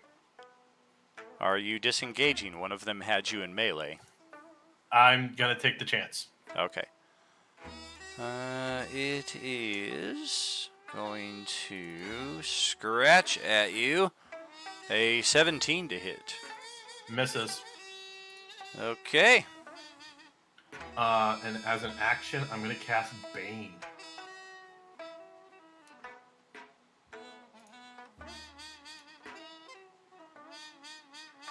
So on the three creatures, I am casting Bane. Gotcha.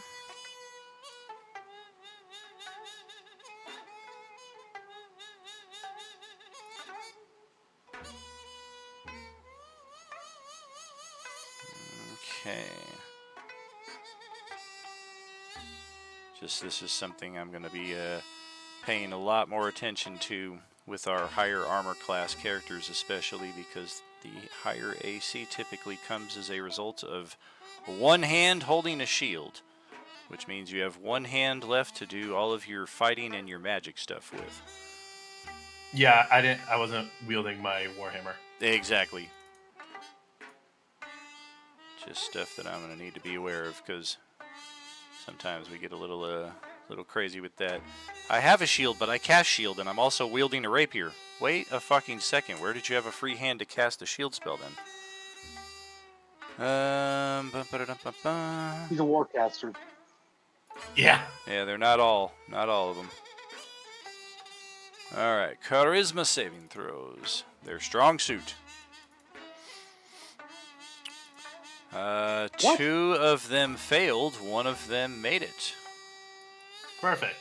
So they take a D4 minus on their attack rolls and saving throws. And that will end my turn. On their next attack roll or saving throw. It says the target must roll a D4. It's a concentration up to 1 minute. Yeah, as long as I can concentrate. Okay. Yep. Okay. We're going to have Panda Guy step in and take a two-handed swipe with his battle axe, because he doesn't have a shield to worry about. A 9 for a mighty minimal damage. And that will get us to that. That'll pass it over to Ari's turn.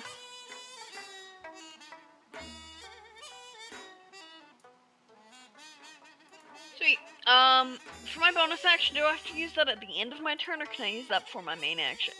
At any point during your turn. Sweet. Alright, so I'm going to shift.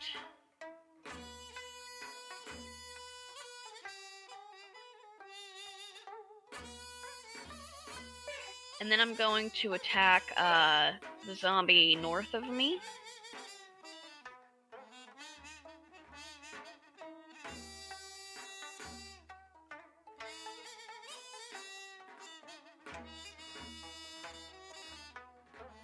Which of the shift options did you go with? The hide, the I tooth, or am the stride?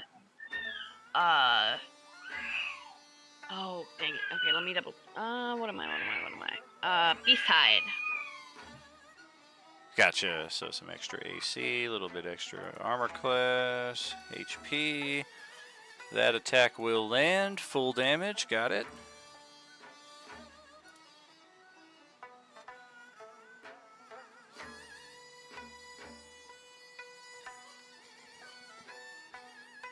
And I think.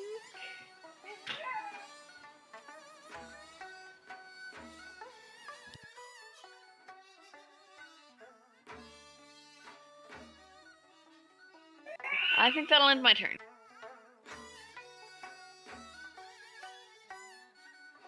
All right. And for Sarge, your turn. Okay. I just have to point something out real quick. The damage that Diego did to that zombie earlier, it's supposed to be the one next to him and Kirill down there, because you marked it from the one that was next to me, I believe. Or am I? Yeah, I reading saw it that wrong? too. Yeah. Oh, nice. That works. Okay.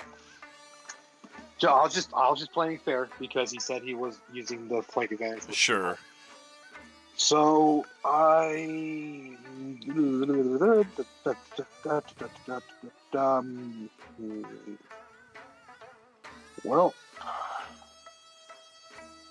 well, one thing I can do, I'm attack him with my longsword, real quick.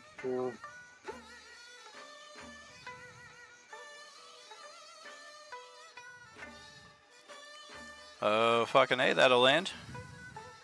Full damage, and I don't have much I can do as a bonus action, but Smokeman's got an action surge, so I'll go ahead and attack him again.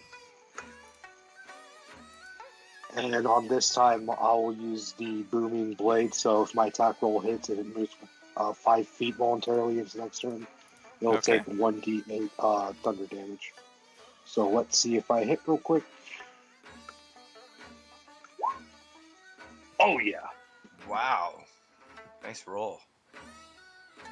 Got him. And the boon I did choose was the boon of irresistible offense. So if it does have any damage immunities you're not telling us about.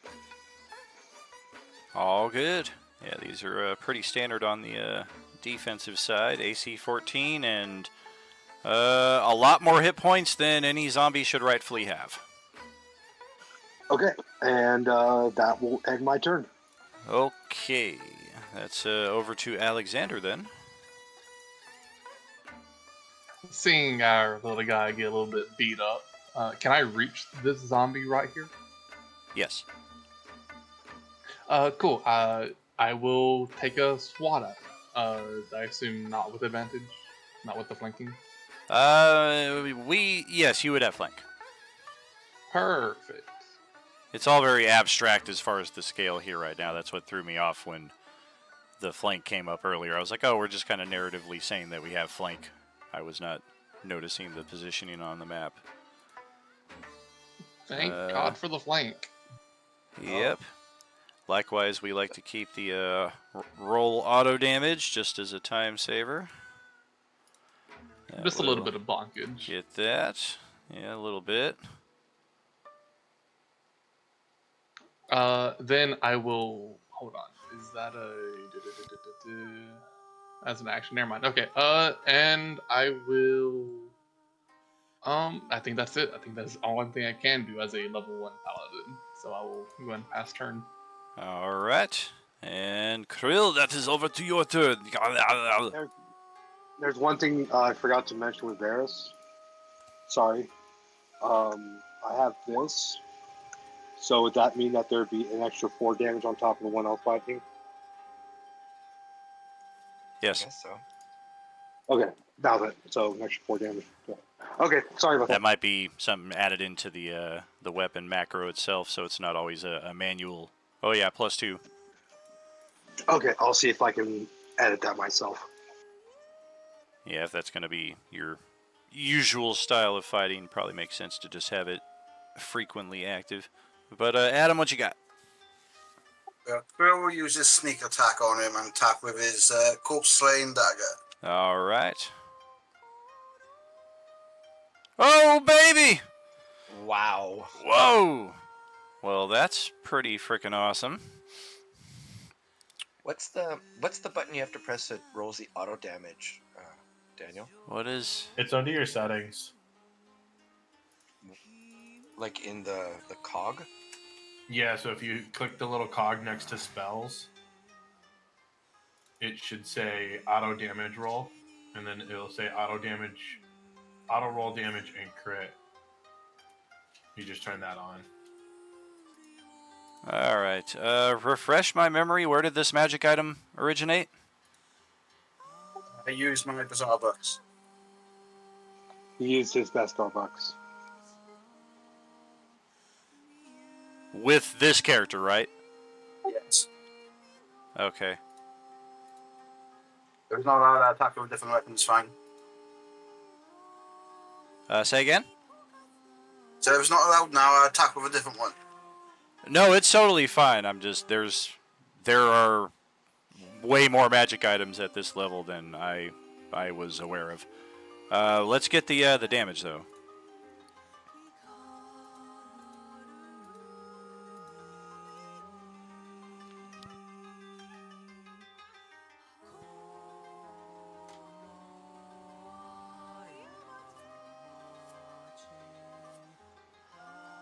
If you press the Corpse Slayer dagger, it will roll the damage, right?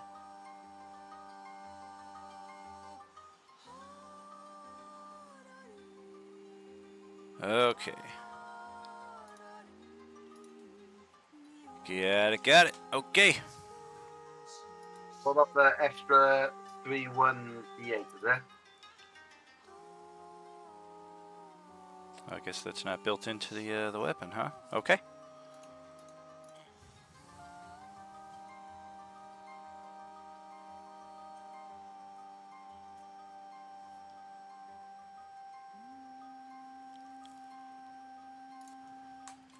Go ahead and roll the 1d8 then, I guess, Krill.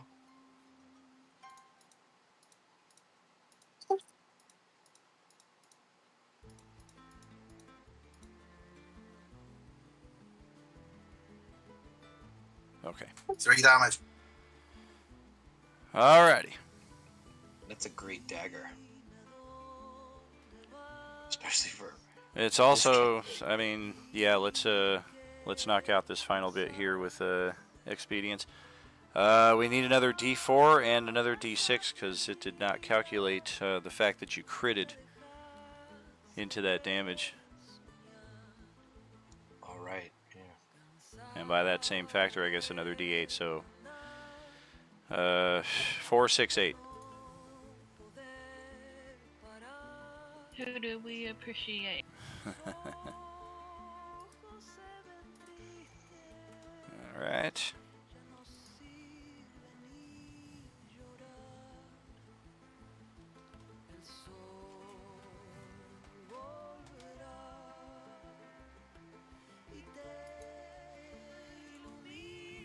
Wow, that's a lot of damage. That's a lot of damage. That's 14. All That's right. great. Well done. So that one is finished off with a swift stab through the face. And that will send us to the second round of initiative and our halftime break here. We will catch you in about 10 or 15, friends. We'll see you soon. See you soon. And before you go, my bonus action is to hide. You can hide when someone's right next to you? They're rogues, what they do. Really? Don't they have Yeah, to like? the Don't they have to lose no. line of sight? So as a bonus action, they use Nimbo Escape, and you take a. You can take a disengage or hide action as a bonus action on each of your turns. Yeah, but you can only take the hide action when you have lost line of sight.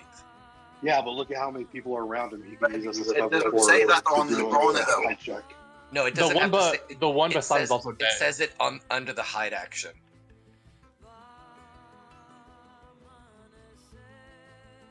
Let's sit down.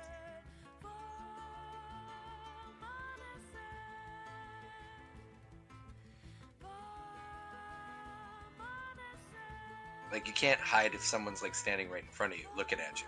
You have to be able to. You have to be able to hide somewhere. You have The to be able one to break that line of he's sight. right beside is already dead, though. Yeah.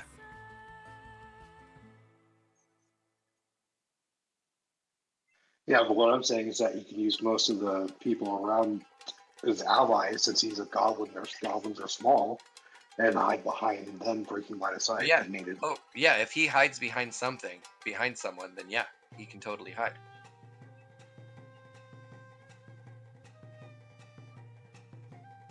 Fuck, I missed playing D&D.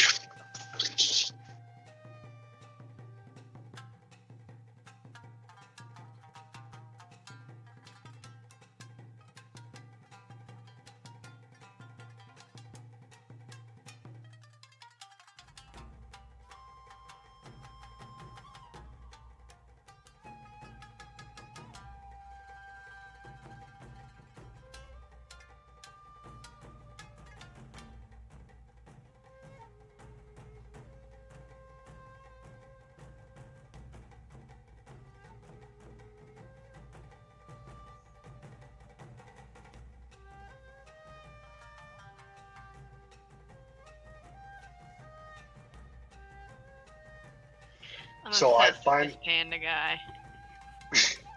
I finally got my a monitor and a game stick that has like 50,000 games on it or something like that.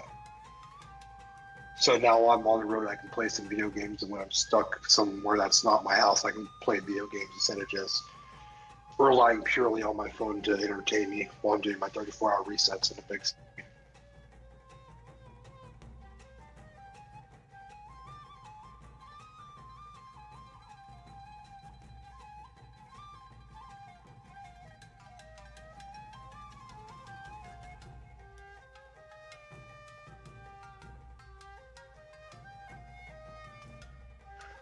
So what's everybody's plans after this? Not dying.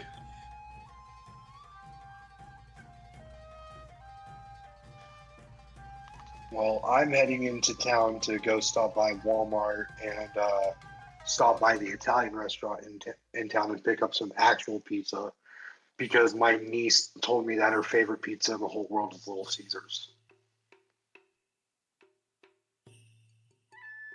She said it tastes the best. So I have to prove her wrong and culture her a little bit.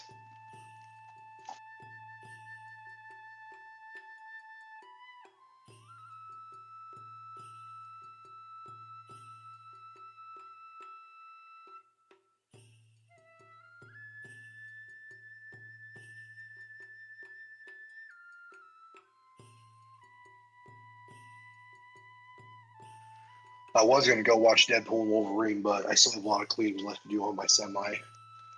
And I still have to go rehook my semi up to the trailer, and I'll probably spend the night there because I have to be up and on the road by 5 a.m. tomorrow. I'll be getting off at work at 5 a.m. tomorrow. Yeah, I'm delivering about an hour away and then immediately turning back around, heading down to Freedom, Oklahoma. Pick up a load of salt, take that up to Hutchinson. Then I'm going to a different salt plant in Hutchinson, picking up a load and start heading down to Clovis, New Mexico for a delivery tomorrow morning.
You guys want to know what sucks about being kind of a foodie and also being a semi truck driver? Roadside food. No, what sucks is that since I'm a semi truck driver, I get to try food from all these different places, right? But for the longest time in my life, it's like, oh, the best place for egg rolls and for General Tso's chicken, or the best place for this or that has always been nearby. Now I know if I want the best egg rolls that I've had so far, I have to go to Tulsa, Arizona. If I want the best General Oh. Tso's, the best General Tso's chicken is in Laredo, Texas. The best pizza I've tried so far is a tie between Austin, Texas, and Bud Lake, New Jersey.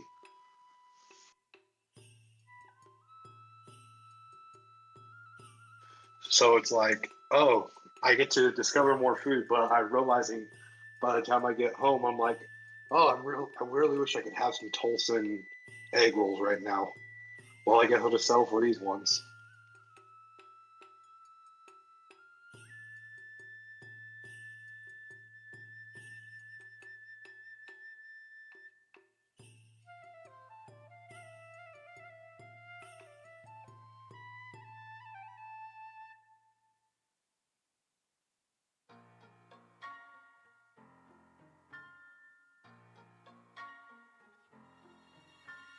이런 적 없지 널 본 적이 없으니까 You keep me up every night 내 빛의 띠같이 마침표 없는 dream I can't help falling in love Maybe I just wanna feel like you la la la la Next to me right here right now 밝아오는 아침이 약속할 만큼 난 너를 더 알고 싶어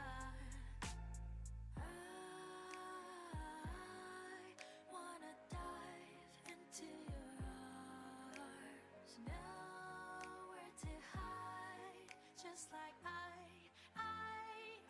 You're beautiful nightmare You're beautiful nightmare Beautiful nightmare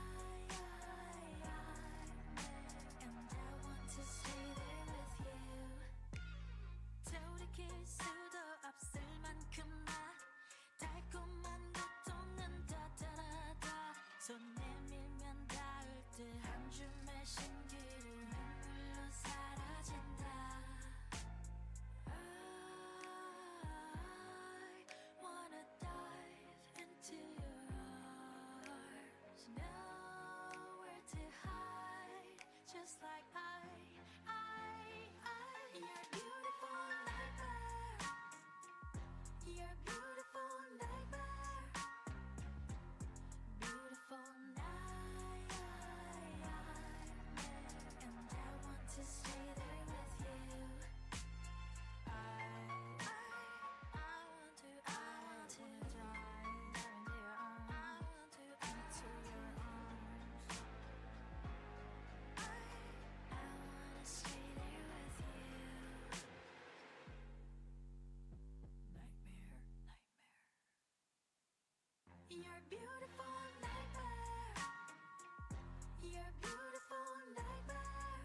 And we're back.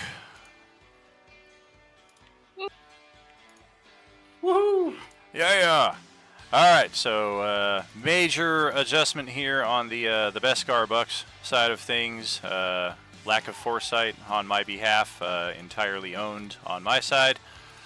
We are going to remove, at least for the time being, the magic item Beskar Buck redemption options on all 3 tiers. I have refunded the bucks that were spent by Johnny and Adam for this session here. For some reason, I didn't even get an alert about that. I don't know if it's this new stream setting that I'm using here, but yeah, the only alerts I'm seeing are in the chat, not on the display itself. But that being said, that's where we're at here. Second round of combat. 1 zombie down. And it would appear that our ruckus here has brought another one into the field of play. And again, since this is all kind of ambiguous as far as positioning and what have you, it's not necessarily coming right after Ari's character. It is instead coming after Diego's character. So I guess more of like that kind of approach, just to keep things looking straight up. The other 2, however... one of them is going to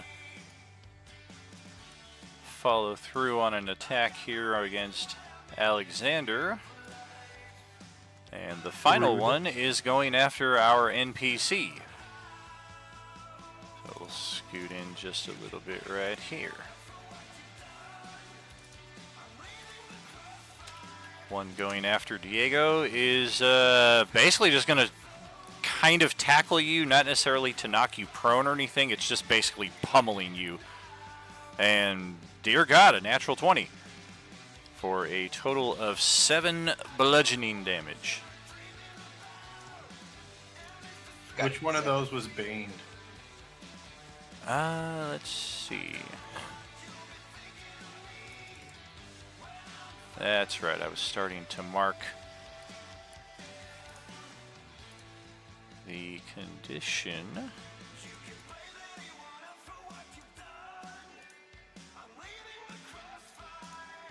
It would be these 2 right here.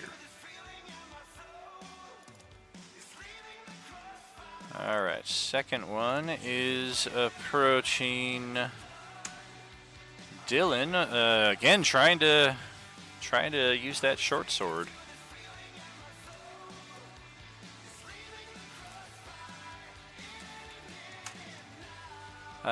With the -3 in account for Bane, that is a 20 armor class. That will hit. For 9 piercing. I tried. Ouch. Yeah, this thing just stabbed you right through the leg. Blood gushing everywhere. Can you imagine if we had to fight that whole horde? These zombies are super strong. They are tough. The next one and final one attacking our NPC is attempting a pummel attack. And a 16 to hit will match my AC.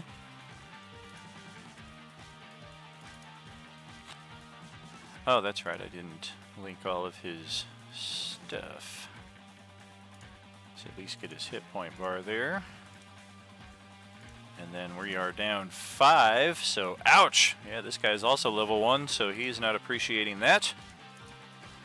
Oh shit, but this guy is Bane, so the -D4 will pull it just out of range of his armor class, so it did come in handy there. And Yeah, I was about to ask, what about his Bane? Yep, good Save spot. the bear folk. That will pass it to Carl's turn.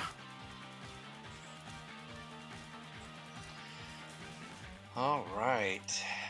Yeah, the character named Carl in a zombie setting. Coral. Carl. I was actually going with Carl from Mamas with Hats. Carl.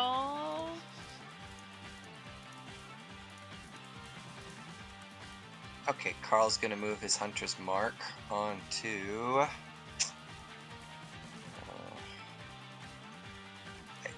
This one is the one that's hitting everyone really hard, right?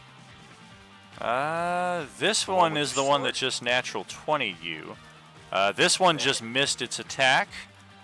This one over here did just level a pretty good strike against Alexander. But again, we're all kind of like ambiguous as far as positioning, so Sure. we know this one is next to you, so if you don't disengage, it will get an attack of opportunity. But otherwise, this one is not necessarily right next to you. Okay, I'll hit this one then. Okay. Just a heads up, Daniel. The Bane marker is on the Sunday G1. Ah! That's where it goes! I was hoping you wouldn't notice.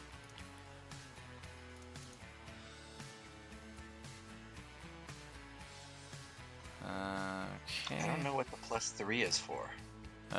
Looks like it's adding Hunter's Mark to the attack, and it's also adding the archery fighting style, which of course we can just common sense that doesn't apply for melee.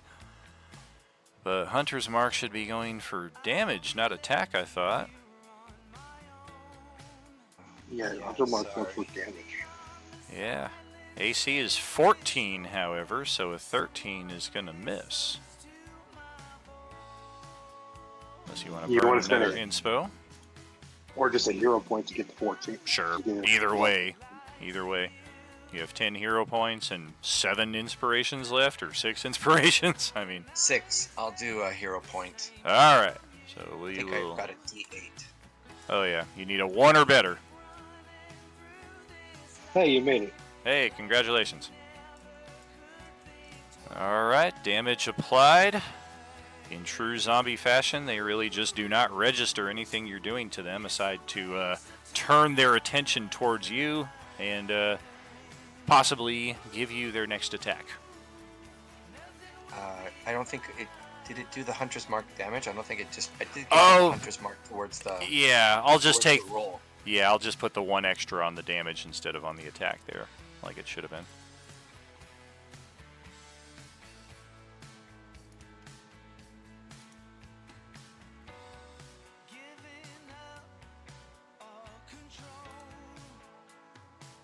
All right, anything else there? No, I'm done. All right, Johnny, your turn.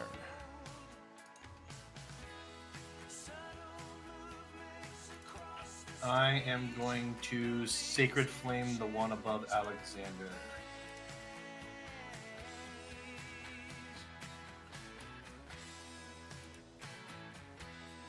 Dex save from a fast zombie. Oh, I got a 14. Did you account for the Bane? Yes? He said convincingly. Oh, I got a 3. He failed. Womp So he womp. takes three radiant damage. No! Alright. And then I think as a free action, I'll just pull out my Warhammer, and that'll be it. Alright. Kubrick is gonna try a little retaliation against this fucker. Two-handed swing. Well, that just sucks butt. We'll pass it over to Tawny Paw after that. Woo woo. Alright, I'm gonna rage.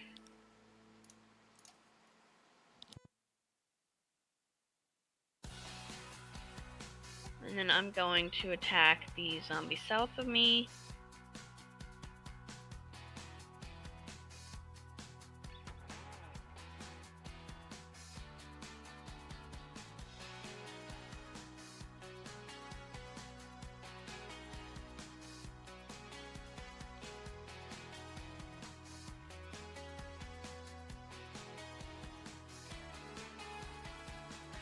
Oh, Success.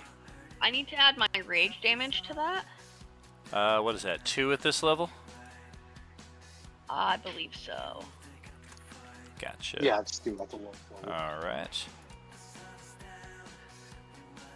He did take a hit, but then the Bane made it so that he didn't take the hit, so he's still at full health.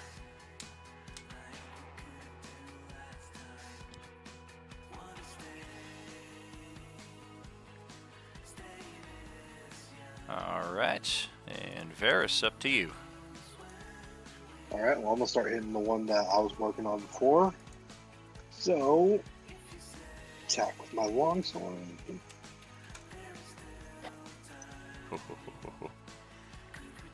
So let's see if that added up to the Okay. macro. Yep, it added the +2 for my fighting styles and macro already. Bitchin'. So Why do I have Johnny's character sheet open? That makes no sense. I think you were looking at something. 18, huh? Oh!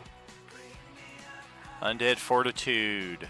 It failed to save by 1, otherwise it would have remained stable with 1 hit point. nice. And then Varys will move in position to the other one closest to him to get ready for the next round of attack. So, yeah, we'll just say like try to get a flank advantage wherever I can. So I'll move right there, Sure. and then I'll end my. Okay, and Alexander is next.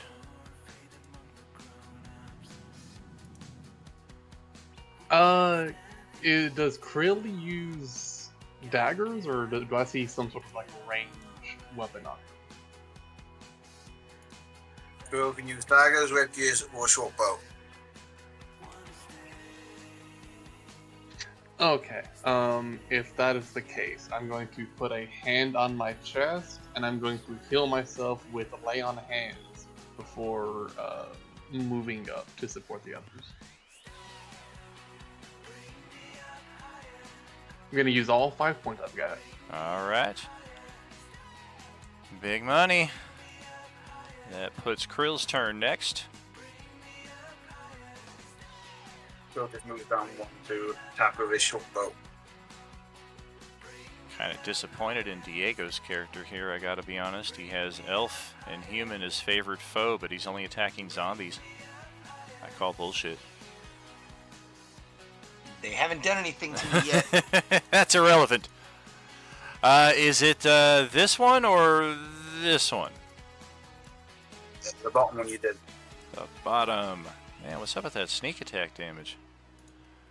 Yucky. Alright. Well, that's a good chunk of its HP. Spawn action, he hides again. Alright. That's it then. Alright, top of another round.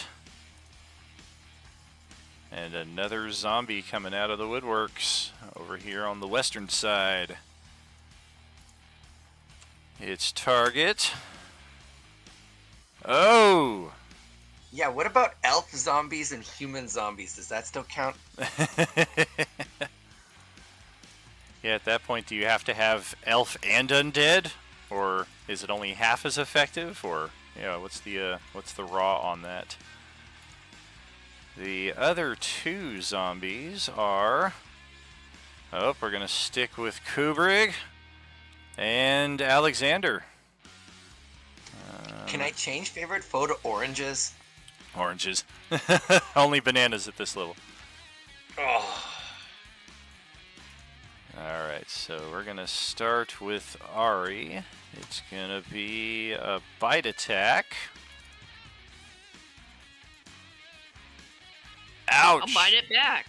An 18 armor class for 5 piercing. Of course, not That's accounting for barbarian resistances.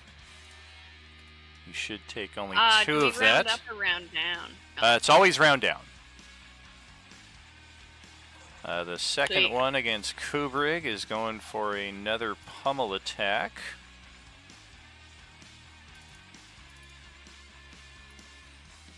Oh, natural 20. Oh, for 13 damage. Oh, he's at Does 0. That get affected? Does that get affected with the Bane? It's a natural 20. It's going to hit regardless. Okay. Someone pull him out of the way. Oh, yeah, he's in... oh, shit. Oh, shit. And Can't take that's the damage just yet. going to God damn it. trigger the infection ability. which this is worth posting here. If you did not see the tag I posted in a general chat the other day. Is it possible to use inspiration on DM rolls? It is not. The only option is to spend the 10,000 Beskars to inflict disadvantage on my roll. Ah. But I'll if do in, it. I'll do it. Well, for me, would it be 5,000 for me because I'm a T3 and all that? 1 second.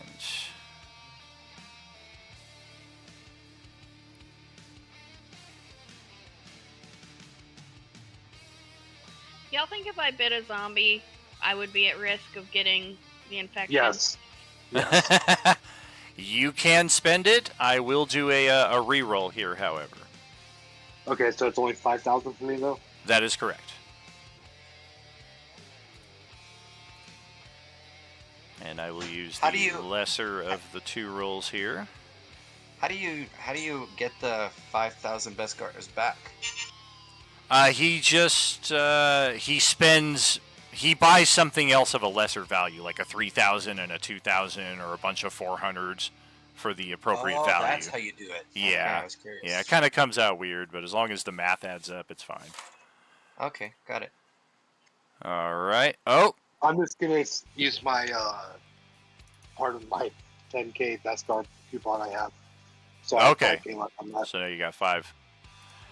I hit a 16 armor class once again, and the Bane will pull it just out of reach, thanks to the disadvantage and the Bane. Otherwise, if we didn't have both, I still would have hit. Because I hit a 16 well AC. done. But he would have only taken 5 damage. He would have still been conscious and just fine. For The win. last guy, yeah, that's proven pretty effective here. Oh, Alexander's got a bite attack coming at him. 13 ain't gonna hit him even on his worst day. So Carl is next. All right, Carl attacks again. Let's see if I tried doing the global attack modifiers again. See if it works this time.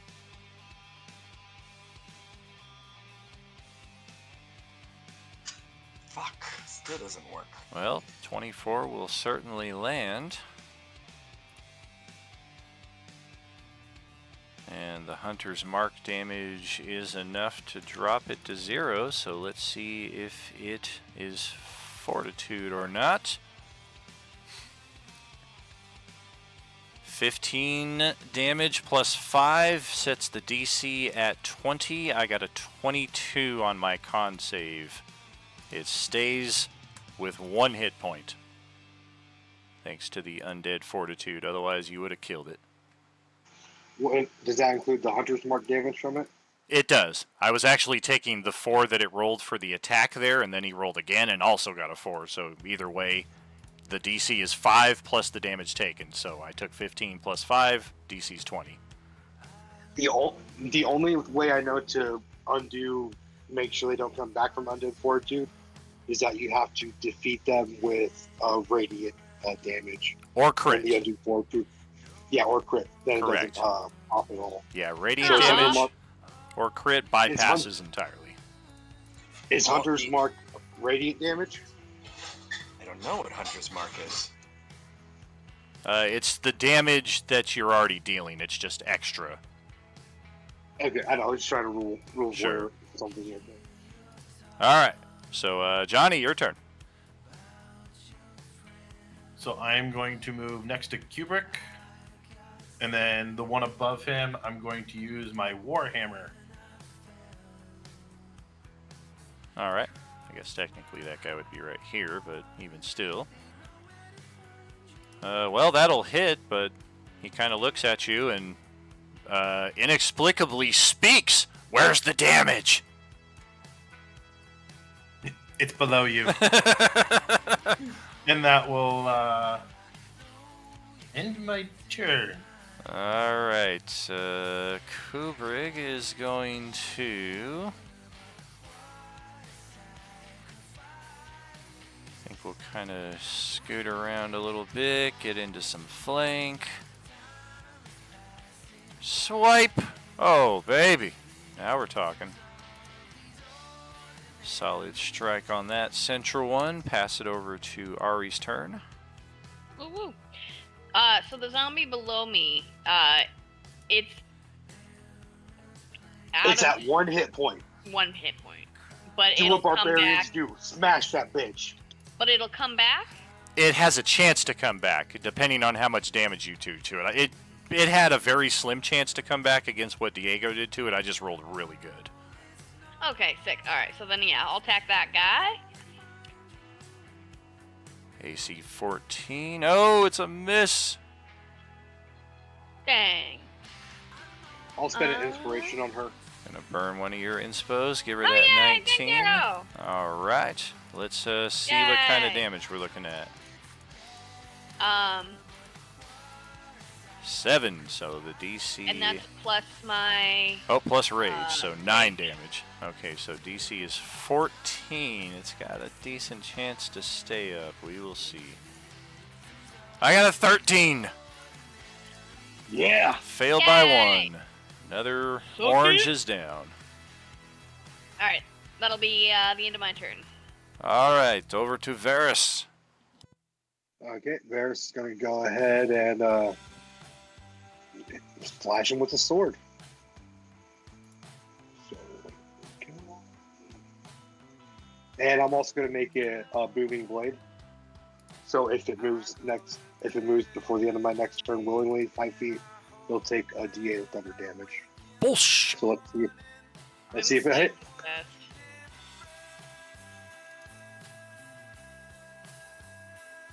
That'll land.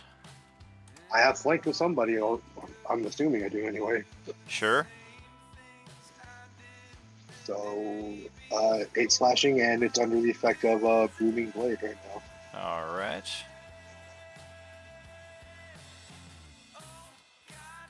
Guess we'll use that little baby for that. And Alexander's turn. Gonna do what I do pretty much on thing right now, and I'm gonna bonk. Bonk.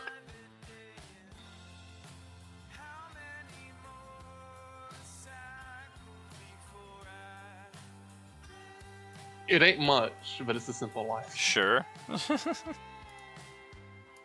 And that's my I'll turn. spend my weekly on him. That'll hit. He's got flank. Oh, okay, never mind. It's just Sorry. not much for damage, but yeah, good looking out. Okay, Krill's turn is coming up, and as before he even activates, I am gonna show you a little something. Yep, God damn it! I think I should probably reveal that little section of map. There we go. Yeah, there's 3 more coming from that neighborhood to the north where you guys set that fire a while ago. Doesn't look like they are have been victimized by that fire, but it definitely looks like they're coming from that area and will be in your group here shortly. Krill, your turn. Throw attacks the one just above him with rapier. Okay. Oh, baby, natural 20.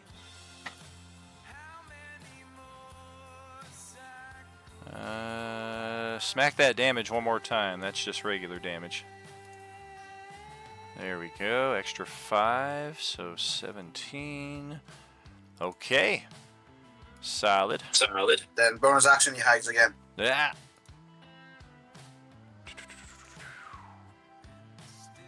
All right. Well, now we have 5 of them against 7 of you. The odds are suddenly a bit more even. That is not good. I'm free soon. The first one down here is going after Diego.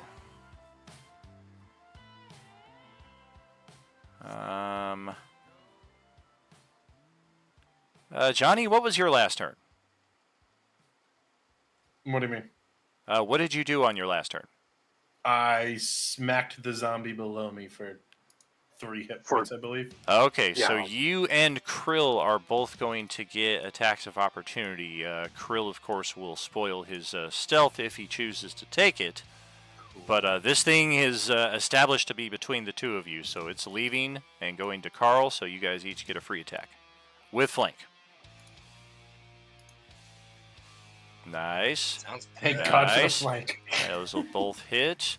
Another sneak attack. You can technically sneak attack twice in a round if it's, or twice in a turn if it's between your rounds, so that will take effect. And you guys almost killed it outright before it got to Diego here. And as far as that's concerned, it is going to stab at you with a weapon that it is holding, and... oh, damn. It's also got a flank based on what we've established with this guy, so that is a 24 to hit for 6 piercing. 6 piercing. 6. And that guy standing above you with the Bane on him is trying to attack Varys, who's on the opposite side of him. We're going to do that with also the weapon that it is holding. 16 to strike on him. We'll just glance off the shield.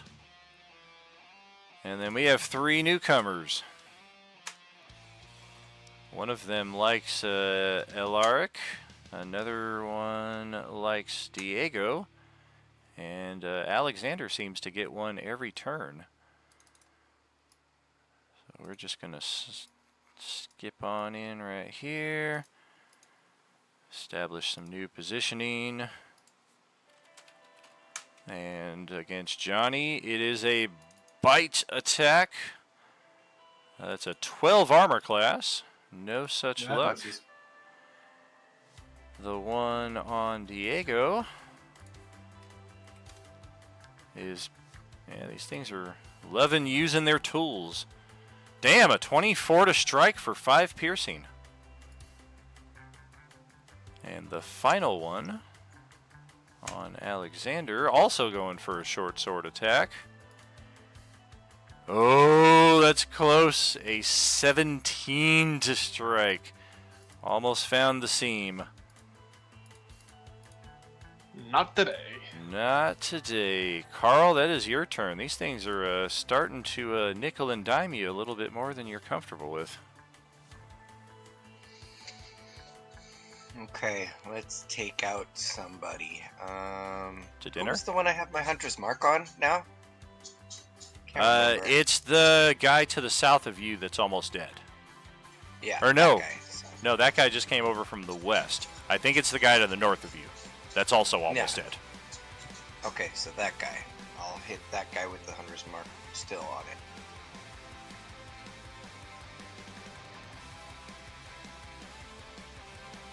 Success. Got a little bit more HP than that, though.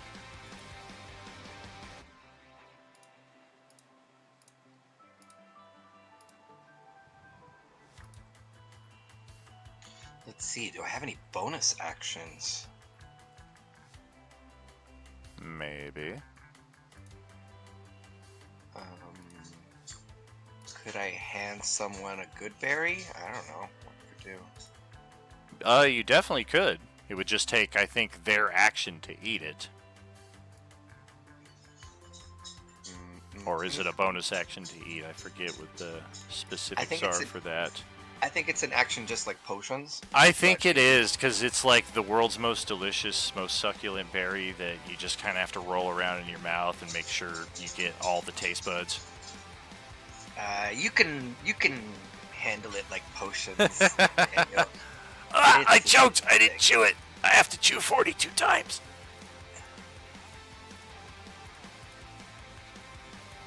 Okay, well, I guess, has anybody been hit that needs healing? I can hand you some, good berries. Krill's a little low. Yeah, Krill's looking pretty jacked up over here. I'm gonna throw some at him then. Here, Krill, catch some berries. Tries to cast jump.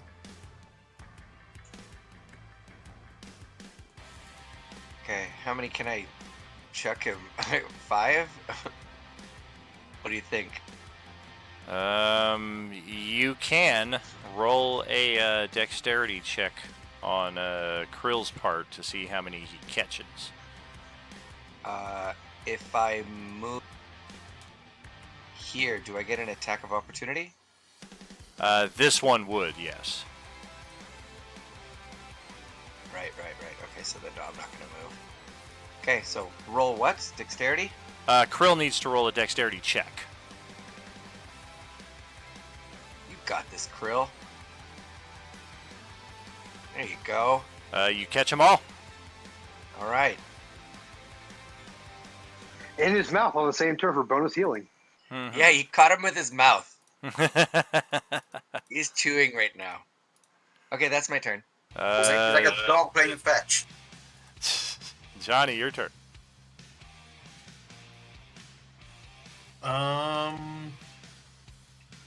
Don't clerics have fucking turn dead? Or is that something you get in the second level? No, I don't have it currently. Damn it! I will. I'll attack the one below me, Okay. flanking with Krill. Nice. We need to start thinking about disengaging and getting to better positions or getting the hell out of here. Yeah, you I guys don't feel know if like that's you're getting. possible with their speed. You guys think you're getting closer to the gate, but definitely the longer you stay here, the more noise you're making, and the more of them you're drawing out, seemingly. So, closest need you to got get to was the- having 2 of them. Kubrick is going to try to finish this guy off with a loose flanky. Good thing for that. Not the best damage, though. DC 12. I got a 9! Another one is perished. And yeah, don't forget, we also have mom, dad, and 2 kids with us, and they are none too eager to stay here in the mix of this combat. Kubrick has the briefest of openings, so he's going to just disengage a little bit to here. And that brings it up to Tawny Paw. Do we do diagonal flanks? Yep. Sick. Okay, I'm gonna scoot down and do that.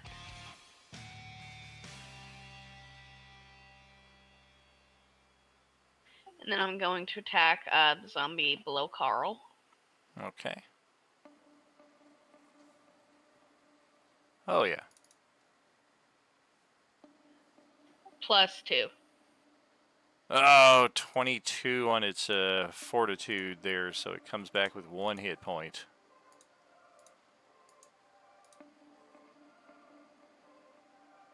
And I think that'll be... Yeah, that'll be me. All right. Varys, your turn. Okay, so there's that one near me, so if I move, I'm going to get an attack of opportunity, right? If you do not disengage, correct. Yeah, well, I'm not going to disengage, but I'll still move after. So, longsword attack with booming blade.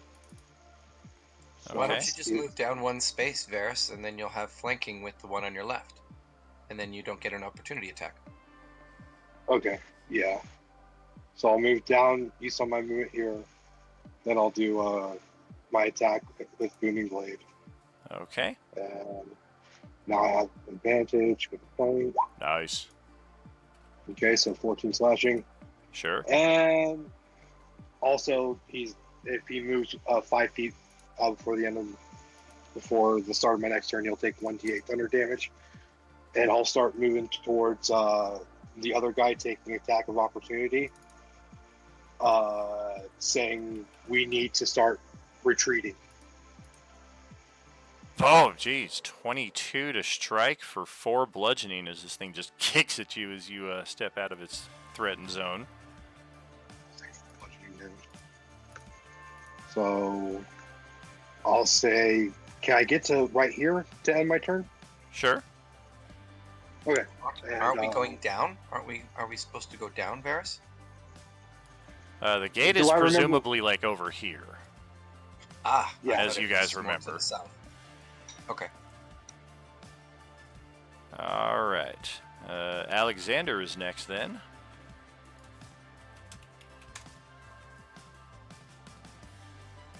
Mm-hmm.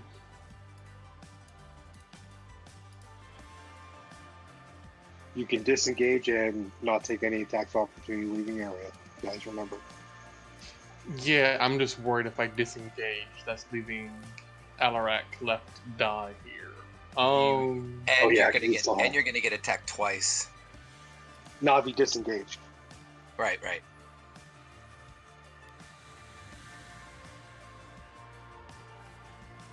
Crazy, Just crazy Alex- idea. Crazy idea here. Okay, hear me out, guys.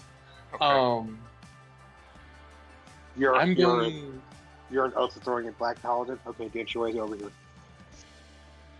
I'm going to put away the flail, and I'm going to grapple this grapple this zombie, with my action.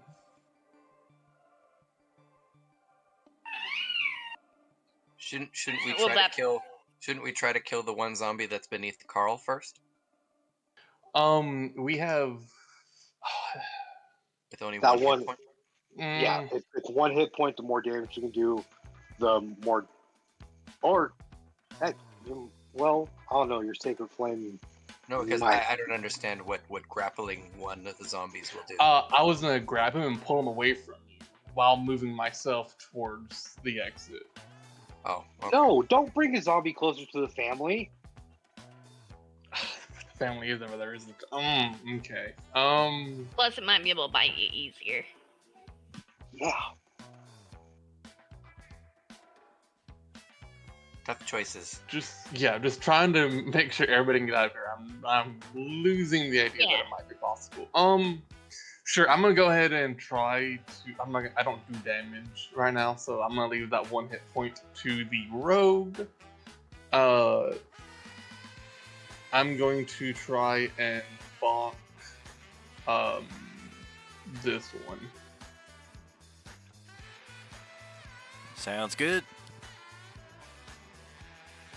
On the money. Armor class Max natural damage as well. 14. Got it.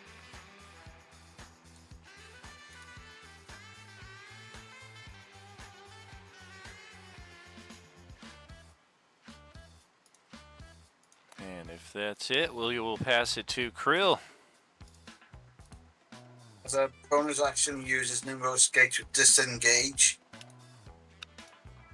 Moved by Talon Paw.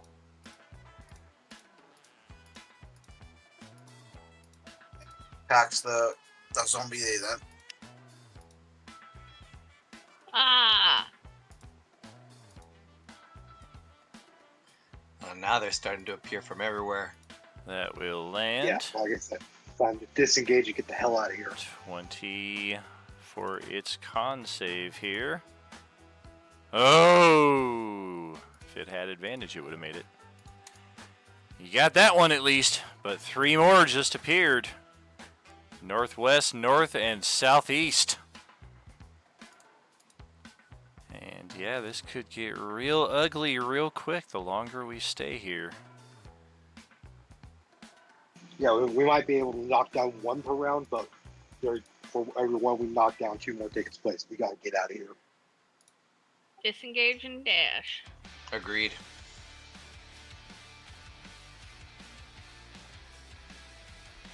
All right. If the 1, holy 2, man 3, had 4, turned 5. undead, I have 6 of them 5 now might. against 7 of you. Yikes. 2, 3, 4, 5, 6. So yeah, let's see who they're going after. We got one going after Krill. One after Varys. Another after Varys. One after Diego. Might be another one going after Krill. One going after Ari. And another one going after Ari. So we have one that's Yeah, that's right. in speculation right now, but otherwise, we got that, we got that. Elaric would get a attack of opportunity. Alexander would get an attack of opportunity. That's a miss. That's a hit. A little bit of damage to that one that ran by you. Varys has his fair share. D8 damage for the one that just moved. And that. There. Okay. I'm rolling the D8 damage for the one that moved closer to me just now. That was unaffected by breathing pool. So 1d8. There we go. All right. So let's start on the north side. The ones on Varys. Bite. Scratch. That's an 18 for the bite attack. 6 piercing. Okay. 4, 5, 6. Okay. The scratch attack. Fucking 23 to strike for 4 slashing. Okay. 4. And then we've got one on Krill. Scratch attack. Ouch, 18 to hit for 4 damage. I think we just knocked out the goblin. Yeah, we did.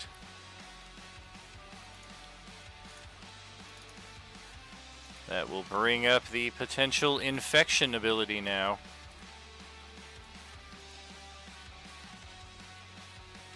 If it reduces a living creature to 0, it may immediately pounce, deliver a bite as a bonus action. Gets advantage +2.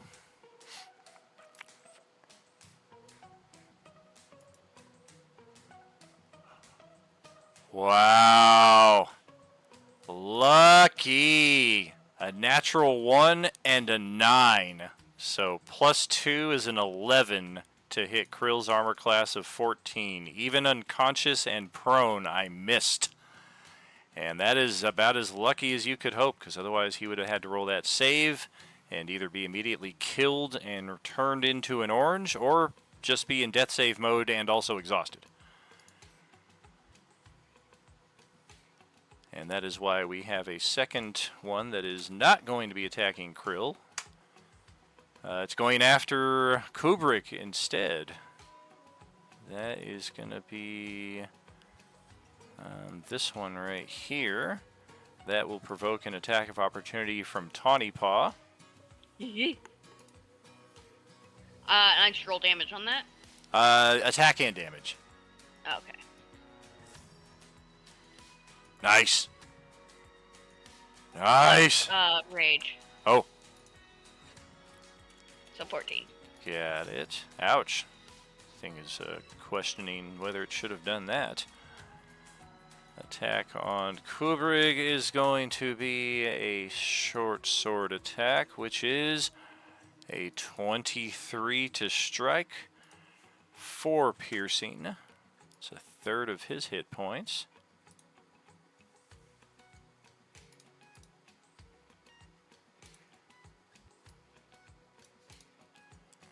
And up next, we've got, I think, the final 2 that are on Tawny Paw down here. A bite and a scratch. The bite is against AC 12, the scratch is against AC 7. So both of them missed you. And that brings it to Carl's turn.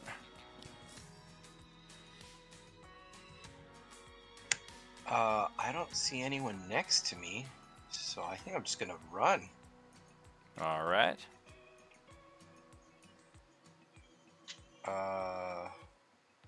So, how does movement work in these squares? If you're going all out move, I would say you could move 5 squares. But I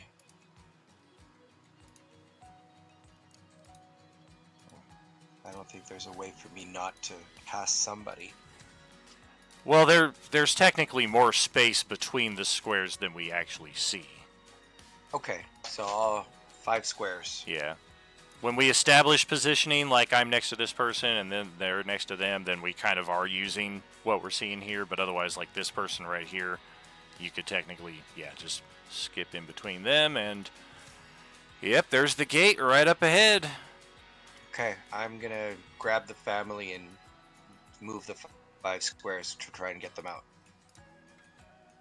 Alrighty. That's my turn. Johnny, your turn. I'm going to cast Healing Word on Krill.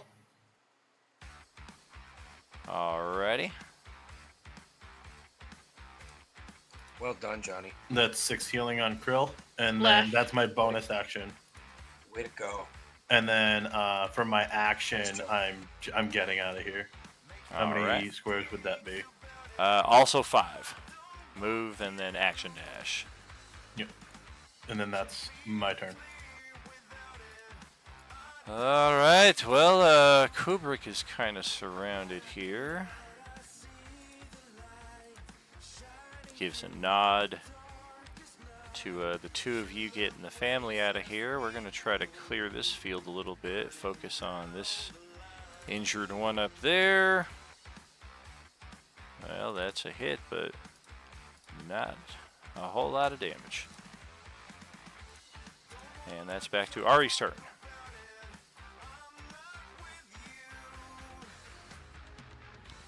All right. I can disengage and run, yeah? You can. That would be 2 squares. Okay. I will do that then. All right.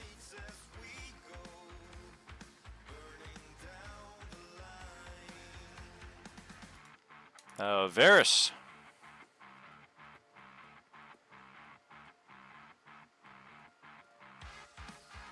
Okay, so first my regen kicks in. How much? My regen is 6 now, right? It is. Oh, I forgot about the regen. 1, 2, 3, 4, 5, 6. Bonus action, second wind. So I will do roll 1d10 and +1 or +2 for my fire level to heal more. So do that. Roll 1d10. Then we'll add 2 to that 5, so 7 more hit points. 1, 2, 3, 4, 5, 6, 7. Okay, I'm gonna attack the one that's weak to the left of me, and it's a good thing I did all that health. Okay, so we're doing the booming blade longsword combo again. See if I hit. All right. Undead Fortitude. No such luck. Okay, since I cleared that one out, and I can move 2 squares in my movement. You said. Yes. Okay, so 1, 2. I know I might provoke an attack of opportunity, but at this point, Yeah. I'll just take it. 9 to That's hit. like- 9 to hit? No. Yep, nothing doing. That's the reason why I healed up before I started moving. Sure. And I decided to take an attack. Yep, just a reminder about that regeneration. Tier 3 and or super supporter on Discord, you get regen of 3 per round. If you are T3 on Twitch and super supporter, or if you are epic supporter, you get 6 per round. That's how all that gets doubled. Varys is done. Alexander is next.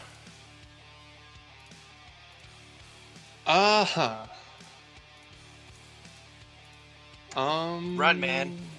Yeah. Got no one around you. Just run. Yeah. Yeah. Run. I'm assuming Krill's gonna be okay. So I'm going to dash. I feel like everybody's in a good spot. How far can I get with dashing? 5 squares. Correct.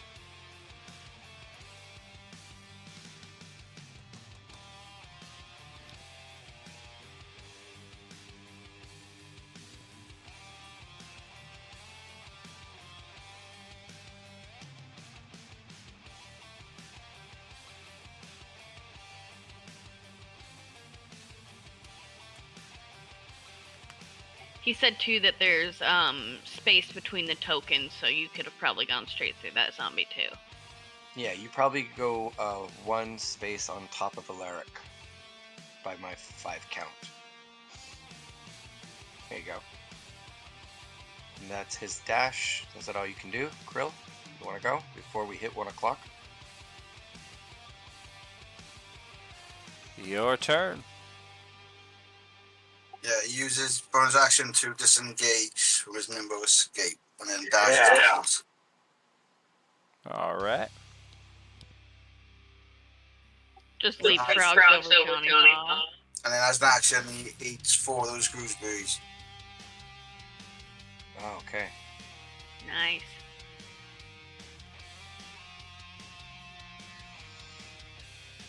All right, Daniel, do you want to finish this, or...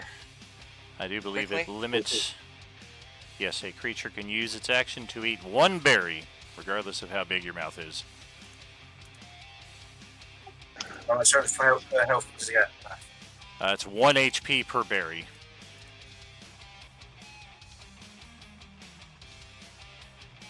All right. Oh, Well,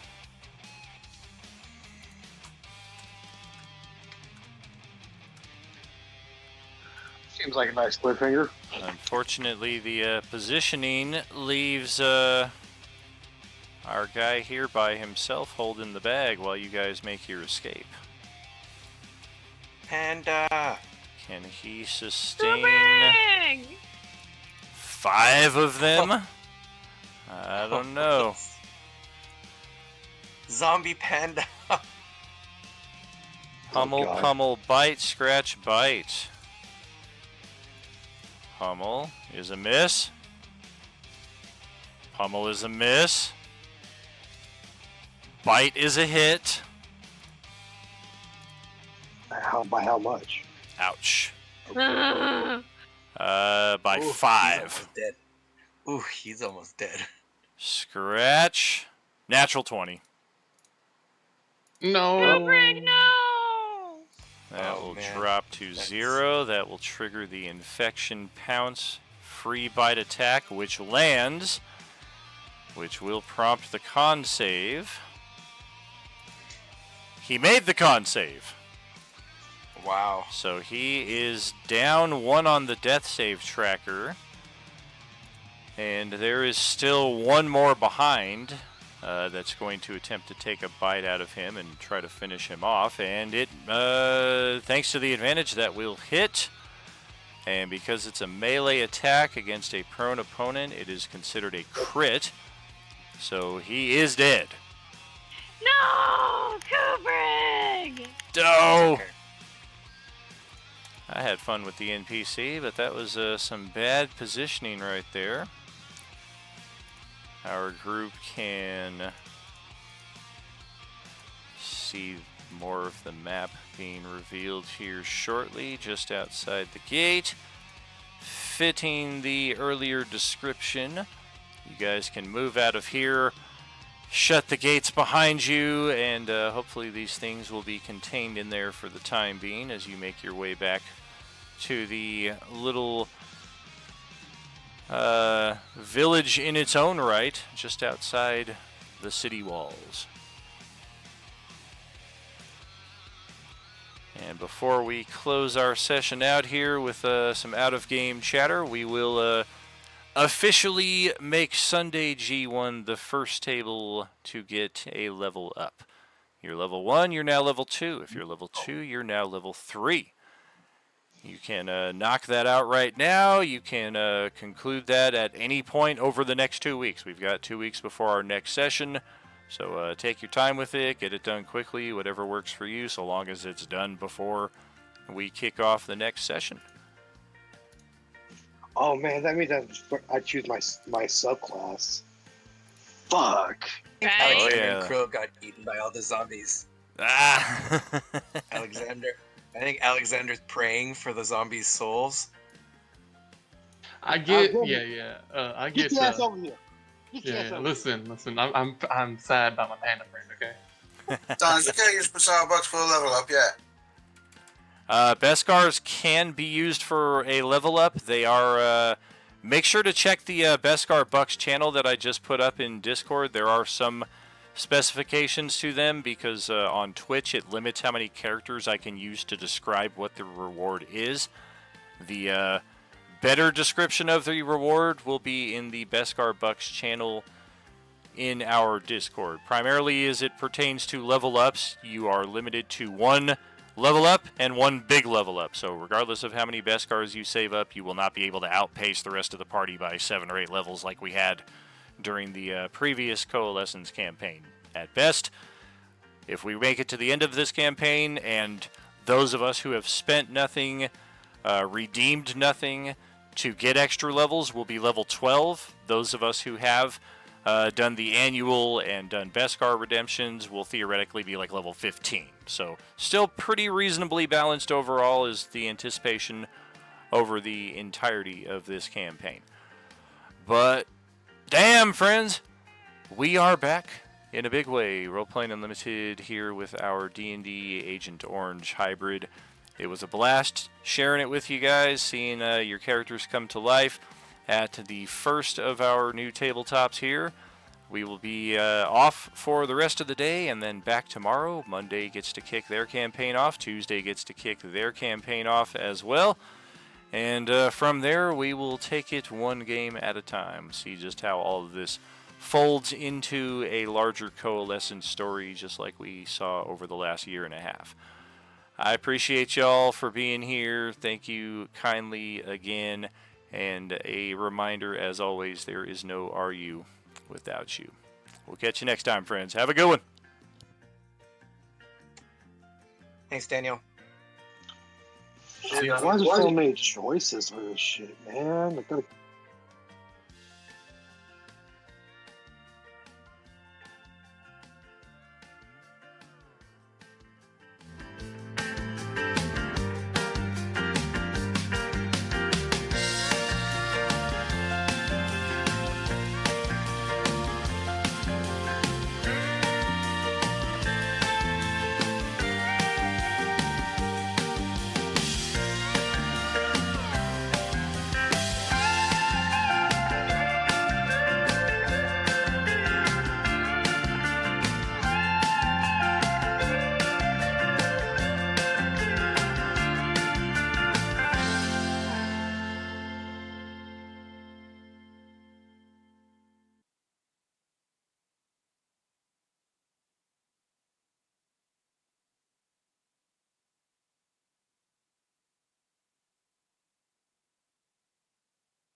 야.